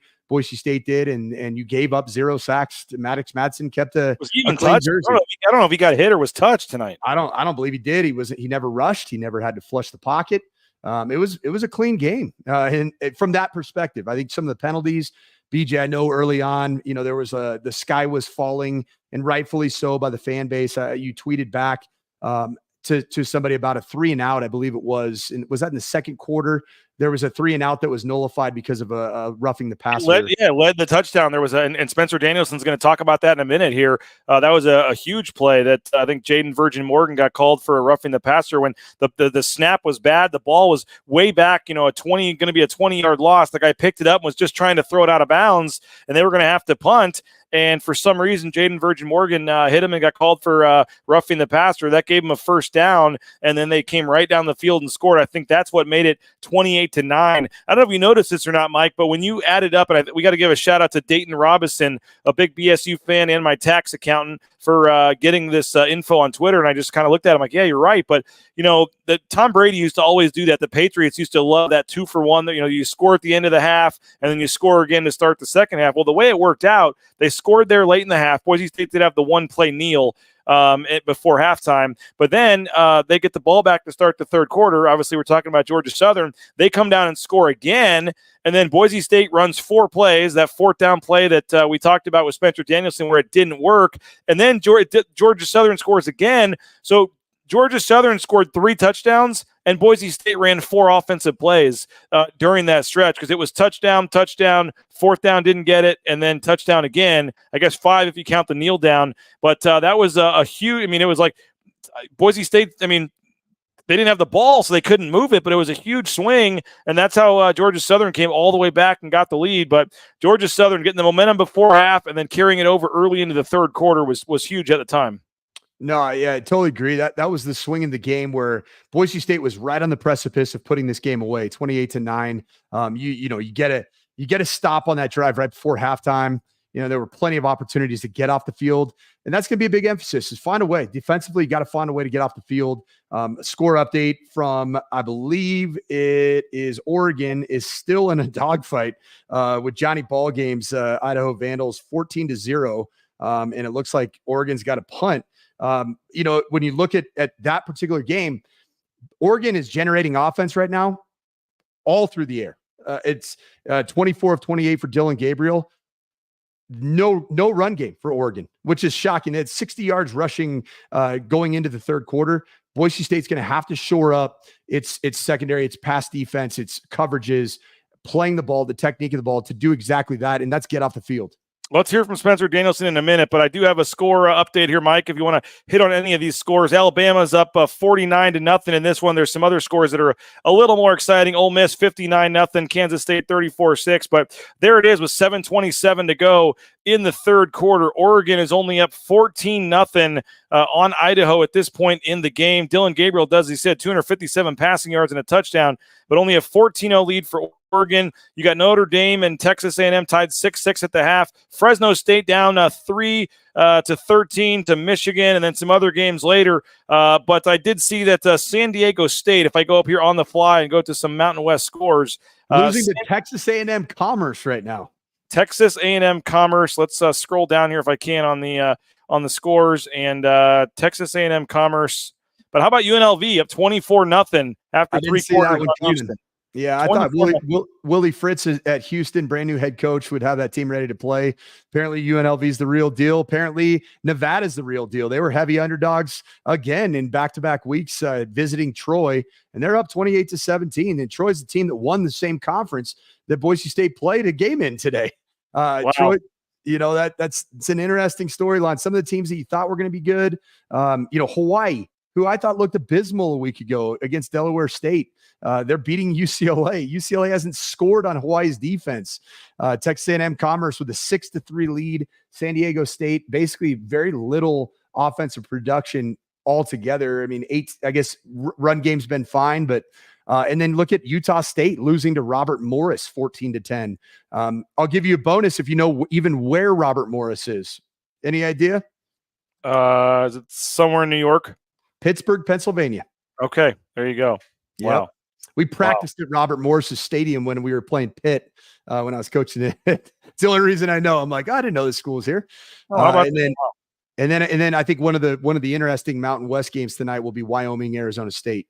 I was way off on what my prediction was for Colorado State. I thought they were going to show up and play well. They got absolutely just Braden Feller-Nicolosi did not look good. Pass game was non-existent. Texas overwhelmed them from the very beginning. Yeah, so thanks to ESPN.com for giving us the scores there. All right, Mike, Spencer Danielson met with the media after the game. And again, we got 300 of you watching live on YouTube right now, 298, and we don't have that many likes. So if you can give us a like on the YouTube channel. I know, Mike, we're streaming to Mike Sanford's YouTube channel as well. What, have you hyped that up yet? Are we telling folks? No, man. No, I'm just trying to just driving views, man. Just getting as many people to see this great post-game show. And I will say, I was not in mid-season form when I started. My mic was jacked up. I kind of sucked. I was just like some of the sloppy play that we saw in the field. I'll get better next week, BJ. I promise you that. I can't wait to go back and watch the first hour of the show, man. Yeah, I stumble-butted my way through. Probably your first time you ever did one of these things. It's probably very similar. Well, you're hosting it on your own for the first time, so that's not easy for folks that are out there wondering. I'm sure you did a great job, man. You're being hard on yourself. But here's Mike Sanford. I got a special guest for you. Let's see what this guy thinks of the game real quick. Mike Sanford, everybody. Gosh, we were waiting for post-game interviews, listening to you just crush it on here. So proud of you. Just killing it. Can't wait to hear more of your stuff. I got a question for you, though, former ball coach. Whenever we ask you guys this as coaches, you never take it seriously and you never say that it's a real thing. How real is it that you save stuff knowing you have a big opponent the following week? It's not real. Not real at all. Not real at all. Not at all. Yeah. So now, if you're Boise State and you're hosting the worst FCS team in college football, you have this returning roster, that would be a reality. But you're going to play on the road against the Sun Belt team that is coached by the former head coach of USC. You just want to get out. You want to find a way to play good football, but you also you want to win the football game. And as it played out, I mean, there were some nervy moments, man. I mean, I was looking at myself there, Jay, and I'm sitting there like the playoff run would end. It would effectively end. Yes, you're right. And Ashton Jeanty's Heisman campaign, no matter what he would have done, if you lose to Georgia Southern, it's over. Yeah. And so there's no holding back a thing. Now, are there trick plays that are going to be dialed up for Oregon? Maybe. I don't know. Were there things that Georgia Southern did defensively? What I saw, Jay, is I saw a defense that felt like they couldn't just play base, couldn't play their standard defense, and had to throw the kitchen sink at Boise State. And I think it was a mistake because they did such a poor job of fitting the gaps in the run game consistently. It was defensive malpractice, to be very honest. As good as Ashton Jeanty and the offensive line was, I thought that this defense tried to do too much and gave too much credit to Ashton Jeanty, and as a result, there were just open gaps. Yeah, I mean, it was pretty impressive. Ashton was incredible. The offensive line, though, man, there were times where Ashton wasn't getting touched until he almost already had the first down, right? So, man, it was a lot of fun, though. Love listening to you. BJ's eager to get back on. You've probably been doing this for way too long. Make BJ pay you extra here for it, and and we'll talk to you soon, Mike. Hey, good seeing you, man. I wish my first 30 minutes of driving a program, which, by the way, that was the first time I've ever driven a program in my life, with no help, no conversations. I wish that first 30 minutes would have looked as good as your faux hawk, man. Yeah, it wasn't quite as sweet as that faux, baby. It is the secret to doing radio broadcast or whatever broadcast streaming by yourself for 30 minutes. So I expect to see it next week. Okay. I'll be better, man. It was week one for me too, Jay. I love it. You're doing great, man. Good to see you, Saf. Travels back. How about that special appearance? He's going to add that to his next invoice, I guess, for Bronco Nation News. Jay Tuss with an appearance. Always love having Jay stop by. Right, Mike? I appreciate even more our viewers encouraging me, who realized that I was stumbling over my words for the first. I cannot wait to hear you making it sound like it was a huge thing, man. That was super bad. I can't wait to go back and listen to it here. Yeah, you know what's funny is you know how you can control the audio stuff behind the scenes. I made such a rookie mistake, and I turned off the mic the echo and the noise cancellation deal, and apparently I was all over the place, very echoey. at the point. Should we hear from Spencer Danielson? I want to hear from Spencer Danielson. Yeah. All right. Here's this is a free show you guys are watching on YouTube. I gotta hawk the sponsors one more time. Give all of our sponsors, but again, you're on YouTube. Hit the like button, hit the subscribe button. Help us on YouTube as we push towards 6,000 YouTube subscribers and. Support all the sponsors. We have 13 of them at Bronco Nation News. I want to take 25 more seconds, thank our sponsors one more time, then we'll go right to Spencer Danielson here in 25 seconds. Bronco Nation News is presented by RowPaint.com, Idaho Central Credit Union, Taco Bell, by Lithia Ford, The Blue and Orange Store, Western Collective, by Jackson's, Snake River Pool and Spa, Transportation Compliance Service, Bauscher Real Estate, Ridley's Family Markets, by Circa Las Vegas, Lean Feast, and by Timberstone Golf Course. You guys good? Well, I'm proud of our team, man. I mean, good teams find ways to win. And it wasn't pretty tonight, but I mean, there are some unbelievable performances by our players, but I'm proud of our whole team finding a way to win. We knew coming in this was going to be a great home field advantage for Georgia Southern. Elements, all that. Our team found a way to win. And we haven't been 1-0 in a few years. Feels good to be 1-0. We're going to celebrate the win, and then tomorrow we're going to flip the switch and move on to Oregon. But I'm proud of how our team battled. I'm proud of how they stayed in the fight, kept swinging. It didn't always go our way, and sometimes it was self-inflicted. Sometimes it's just things that happen in a game that you got to respond to. And that's what I'm excited to as a coach. Week one, when you can find a lot of things to clean up on film and still find a way to win the game, that's what I'm proud of our team doing. So a lot of guys had to step up today. We had a lot of guys go down and have to fill in. So a lot of guys got good reps, and there's some things on film that we can grow and improve on. So I'm proud of our team. I mean, obviously, it goes without saying, Ashton Jeanty is the best player in the country. I mean, that was on full display tonight. But even with saying that, I want to make sure I say this every time I talk about Ashton. He's an even better young man than he is a football player. When you talk about a unanimous captain, a leader on our team and everything he does. I mean, in January, he's the first one in the building, last to leave. So what he just put on display August 31st, I've seen him do it day in and day out since he's been here. And he deserves a ton of credit. Our offensive line, the run game that we were able to create and continue to sustain drives was awesome. I mean, Cy Gaines, a 17-year-old freshman, been on a mission since he showed up on campus. Proud of how he did, and just the rest of the tight ends, the receivers block, and you find ways to win games. That's what good teams do. Sometimes it's going to be maybe throwing the ball more or run the ball more. Find ways to win games. Obviously, defensively, just way too inconsistent. We got to get off the field on third down. There's some things that we just know we got to clean up. There's some busts and covers. There's some things one-on-ones we got to find a way to win. And so there's a lot of things that we need to continue to clean up, and there's some self-inflicted wounds that we got to deal with too. I mean, we come out the second half, start fast, it's third and long, incomplete pass, roughing the passer.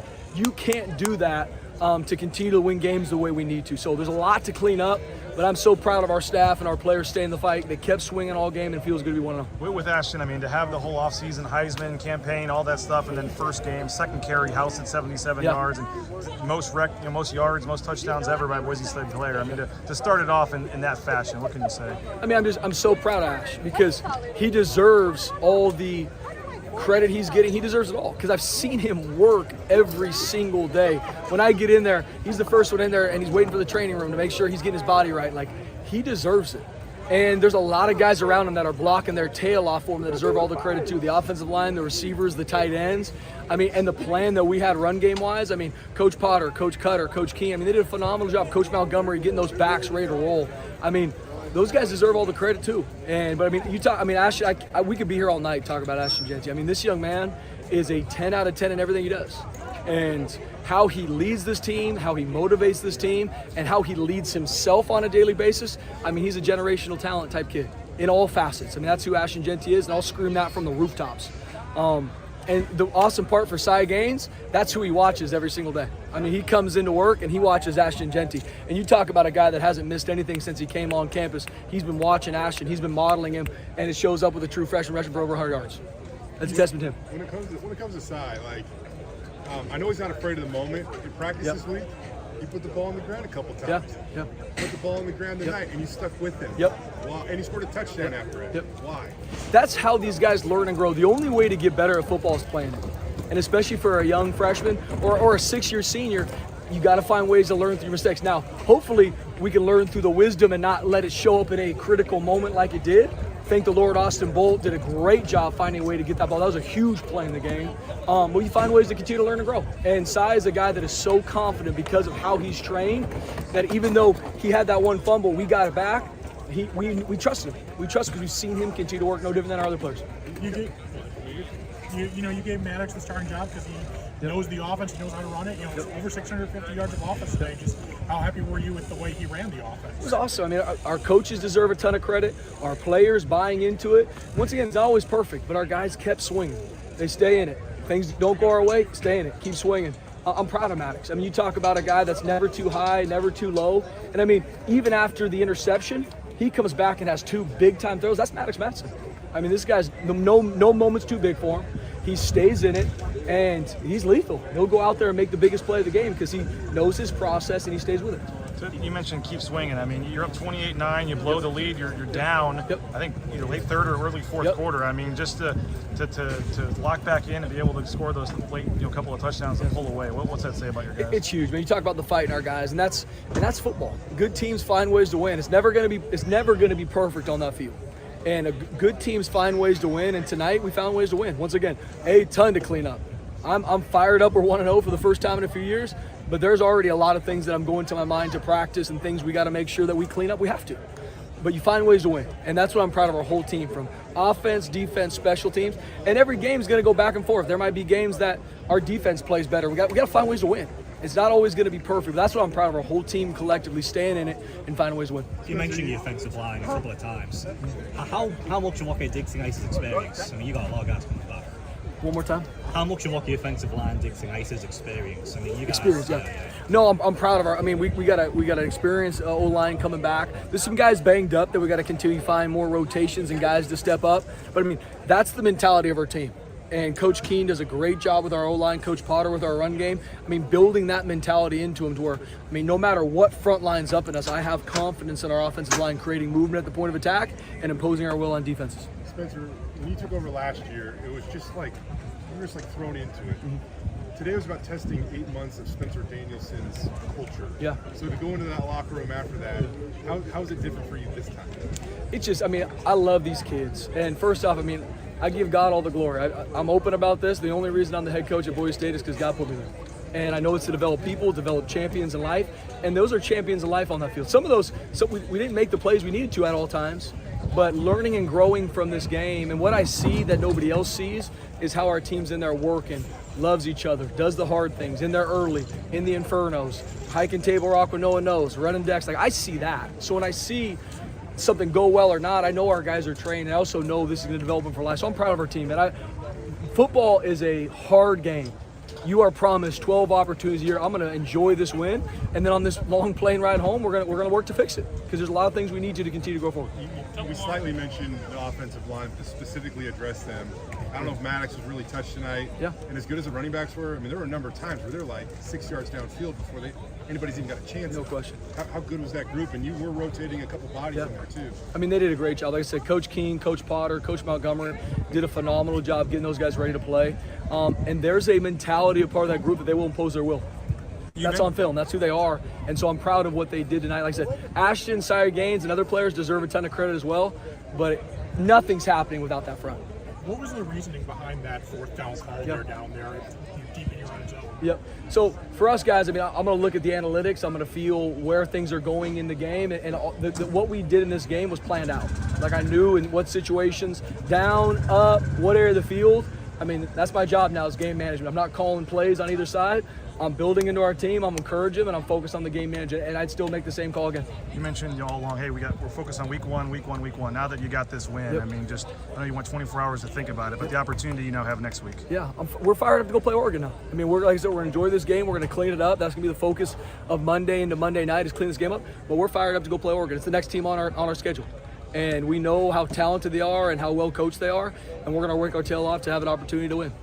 Real quick, Spencer, you talked about getting over on downs and with analytics. But what did the analytics say there? Yeah, so it's a go there, and so I got to look at it and there's a lot of things too for me that go into where's the game going, where's the flow of the game. Like I said, for me, I believe in process, and so for now, my process is game management, to make sure how a game goes. What are the analytics? I look at that matters to me to see, and then where's the game at, and so like I said, I make the same decision again.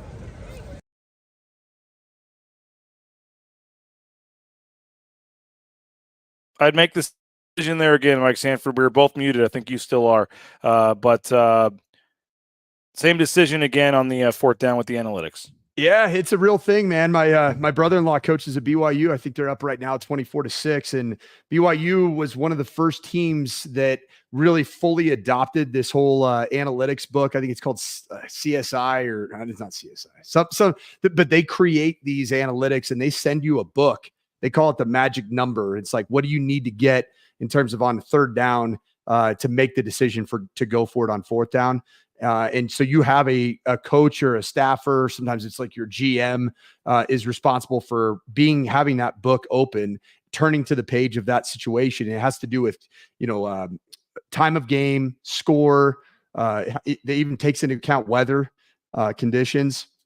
So yeah, that's when you decide to go the analytics route, the only way that I've been told that it's successful is if you do it every single time by the book. That's what I've been told. Well, again, it was an interesting call at the time. I also did confirm after the game with him off camera, Mike, on the fourth down in the first half. I think it would have been a 51-yarder for Jonah Dalmas. Instead, I was wondering that too. They tried to go for it on 4th and 6. That was because of the wind. There was a slight wind going the other direction into the face, I guess, of Jonah Dalmas there, and they needed to get to the 29-yard line in the first half was kind of their target, and they were at the 34, I believe. So because of the light wind in their face, that's why they decided to go for it there. Yeah, it makes sense. I was wondering too, because Jonah Dalmas has piped a whole bunch of several 50-plus yard field goals. I watched one of them over the Circa pool. So it makes sense because you already have heavy air. It's a different, you're at sea level or close to it. You're certainly within 500 yards or 500 feet of sea level. And then if there is a slight breeze, it's just not ideal kicking conditions. I didn't have a problem with that decision whatsoever.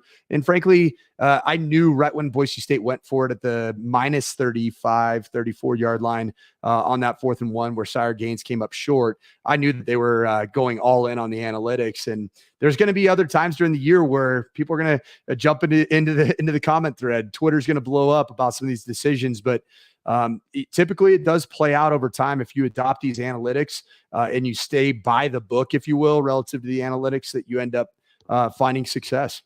Well, we get to our final thoughts here. We're approaching a 2-hour post-game show, Mike. I really appreciate your time. I know you're wanting to keep it going because you're getting paid by the hour here, but we are going to wrap this up in a little bit. Let some folks go. It's almost 8 o'clock back in the Mountain Time Zone. You guys can still watch some of these late games. We're having record viewership here. Again, we still have almost 300 of you watching on YouTube. We're well over 2,300 total views when you throw in Twitter and stuff. So give us a like, give us a subscription on YouTube if you can. And we're trying to approach 6,000 YouTube subscribers. Mike, I was joking about it, but I know you're doing the coach on a couch stuff, and you're doing a lot of college football stuff on your own YouTube channel. Take a minute here and let folks know where they should follow you on there as well. Yeah, so just creating content, giving previews of college football games, short snippets here and there. And then just, coming up, starting this Saturday, I get my booth debut. So this was good to knock off some of the rust. Let's go.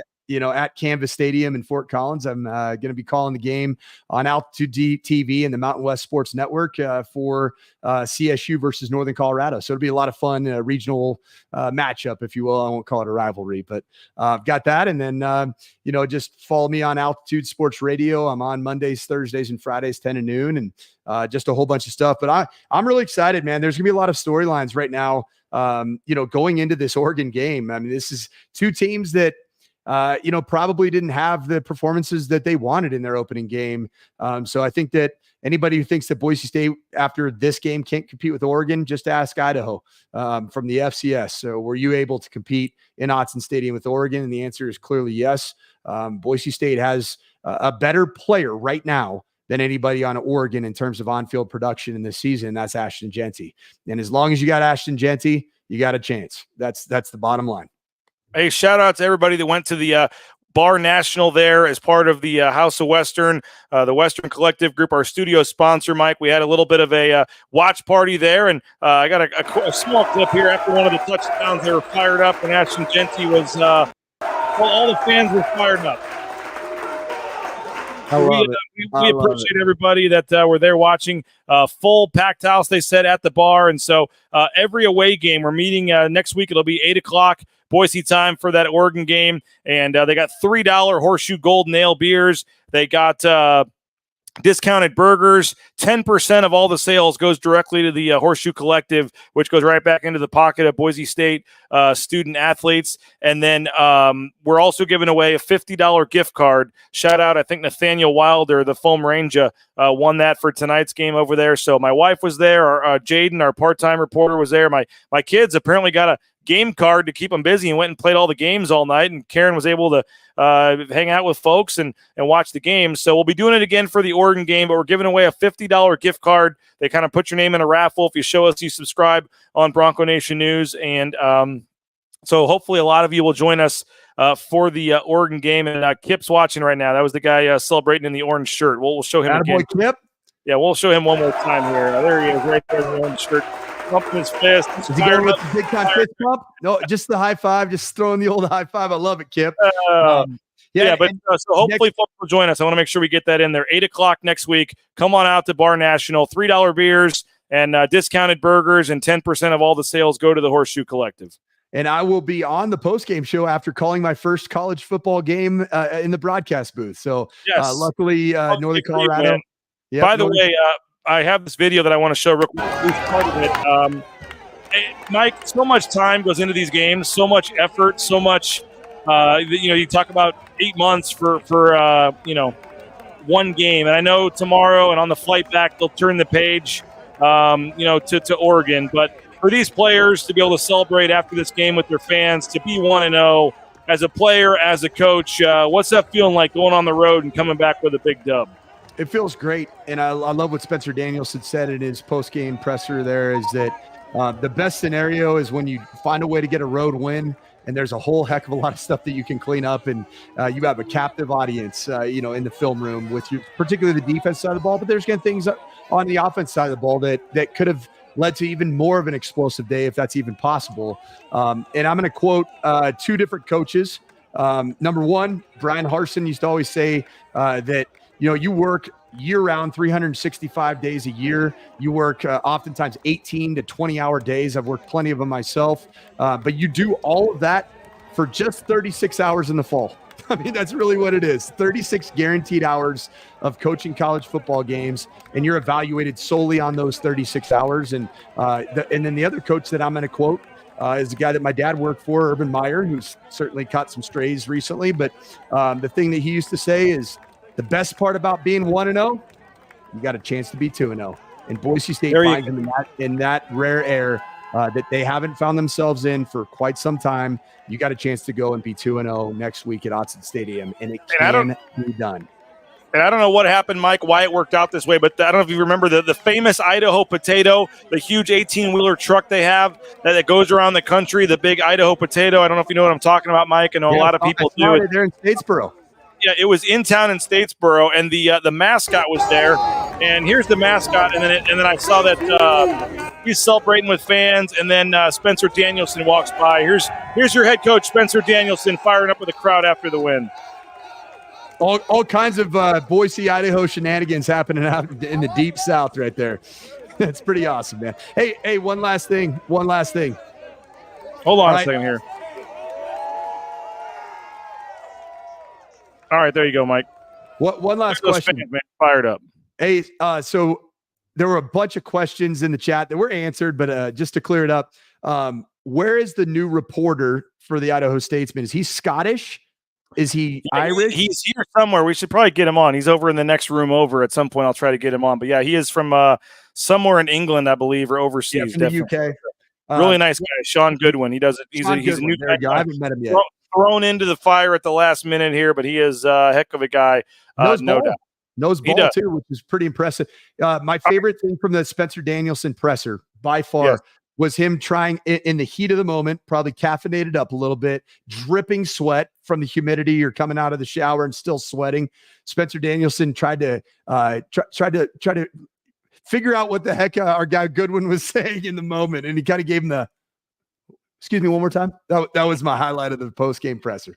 Well, my final thoughts, Mike, as you said, There was so much talk about Oregon, but you had to win week 1, and this was kind of a tricky game. You're favored by 13. Everybody expects you to come take care of business. Got off to a great start. It looked super, promising when you're up 28-9. You think you're just going to coast. Obviously, Georgia Southern came back, and I'm very curious to follow this Georgia Southern team too. They could certainly move the ball at times on offense. Their defense obviously struggled and struggled for them last year. So we'll see what this Georgia Southern team ends up doing, But I mean, the long story of it is, as you said, Mike, whether it was 1 point, whether it was 30, I mean, I know style points are nice. Ashton Jeanty probably took care of the style points for you, but you get a road win, and now you can turn your attention to Oregon. And I'm not sure I've been more excited in my 12 years covering Boise State football for a game and for an individual matchup like Ashton Jeanty getting on the national stage on Peacock, going up against Ashton Jeanty next Saturday night. Or going up against Oregon. To see Ashton Jeanty against Oregon, I can't wait. It's going to be a lot of fun. And, everybody was like, hey, let's just talk about Georgia Southern, and that's great. But now that we get to see, and again, I know it's only 14-7 in the fourth quarter there, you're probably going to get a fired up, ticked off Oregon team next week. But a win's a win. Ashton Jeanty, he's a heck of a player. Sire Gaines looks like a heck of a player. 371 rushing yards for Boise State. That was impressive. Maddox Madsen had a couple really nice throws. I thought he bounced back after the interception with 2 amazing throws to Cam Camper and Latrell Caples. I know you talked about that earlier, but I thought he played really, really well. And again, 1 touchdown. That's okay. Yeah, because Ashton Jeanty had 6 of them. 71 completion percentage, 22 of 31 for 280 yards. I thought he was more than serviceable. And again, this is not some FCS team. This is a Sun Belt team that went to a bowl game last year, Mike, and Boise State put up 651 yards of offense. 651 yards of offense for Boise State tonight. Now, offense looked great. Defense certainly got some things to clean up, as we've talked about. Gave up 461 yards, 322 through the air. They gave up 12 third down conversions to Georgia Southern. Way too many penalties, 90 yards on 8 penalties for Boise State. So a lot to clean up. Obviously, you got to play a lot better. But as I said earlier, Mike, it's much better. And Leon Rice, the basketball coach, has told me this plenty of times. It's so much easier and so much better to correct mistakes after a win than to have to correct mistakes after a loss. And so, again, was it perfect? No. Are there some concerns and some real concerns about this defense? Obviously, yes. But again, you get a week now to try to clean up some things and get ready for Oregon. But you accomplished the job, 1-0, and it's a nice weekend for Boise State. Nice win. The hype only is going to build for this team, for Ashton Jeanty, and next Saturday night in Autzen Stadium is going to be a whole lot of fun. Yeah, and my final thought is something that I said on Ball Talk is that 2 things travel on road games. A run game travels well, and a really good defense travels well. Well, you got 50% of that equation, and you ended up with a win. And that's got to be it's going to be the path forward. I do know that this run game, because of the offensive line, because of the blocking unit, and Ashton Jeanty, Sire Gaines, and maybe Breezy Dubar making his season debut potentially next week at Autzen Stadium. I know this run game is going to travel. And the great question going into Autzen Stadium for Boise State is, what is going to happen with the defense? Because if both of them travel and they are able to make the corrections that they need to make, I think Boise State finds a way to get a W in Autzen Stadium yet again. It's not a place that's foreign to Boise State getting W's. Wow, that would be something, man. As Chris says, the plane ride just got much shorter for the Boise State football team as they celebrate the win on the way back. Not for Jay Tuss and myself. We get to visit the Dallas airport tomorrow. We get to visit the Denver airport tomorrow. All right. We get 2 layovers, 3 flights tomorrow. So yeah, you want to come down for half an hour and say hi to us. Yeah, it might be fun. But Mike, 2+ hours, man. You did a tremendous job, amazing job. I can't wait to go back and listen and watch the first hour. I'm gonna drive back to Savannah a little later. I'm gonna go sit back down and write a story or 2. Obviously, I think Ashton Jeanty is going to be the focal point of my story for Bronco Nation News. Mike Prater is also working on a column. So if you're a paying subscriber of Bronco Nation News, you're going to get a story from me. You're going to get a story from Mike Prater. And again, if you're on the fence about it, hopefully you'll fork over the $50. BNN 50 deals, the promo code $50. And we're super appreciative of all of those of you that have already subscribed, and hopefully you'll consider helping us out here. You just watched a 2-hour free show on YouTube. So, Mike, thanks, man. Great job. Appreciate it. Thank you so much for your time. Thank you to everybody else for checking us out. Thank you to all of our sponsors. Thank you to Western Collective. Wednesday night, Ball Talk. Johnny and Sanford will break this down, look ahead to the Oregon game. 8 o'clock Wednesday night for Ball Talk. And then next Saturday, you'll see Mike on the post-game show again. So that'll do it from here at Paulson Stadium in Statesboro, Georgia. Again, Boise State gets the win 56-45. We'll talk to you on Bronco Nation News next week. Have a great rest of your evening. Enjoy your weekend. Great job, Mike Sanford. Thank you to all of our subscribers, all of our viewers, all of our loyal fans out there. And we'll talk to you guys later. Enjoy the win. Congratulations, Boise State fans. You're 1-0. Big one against Oregon next.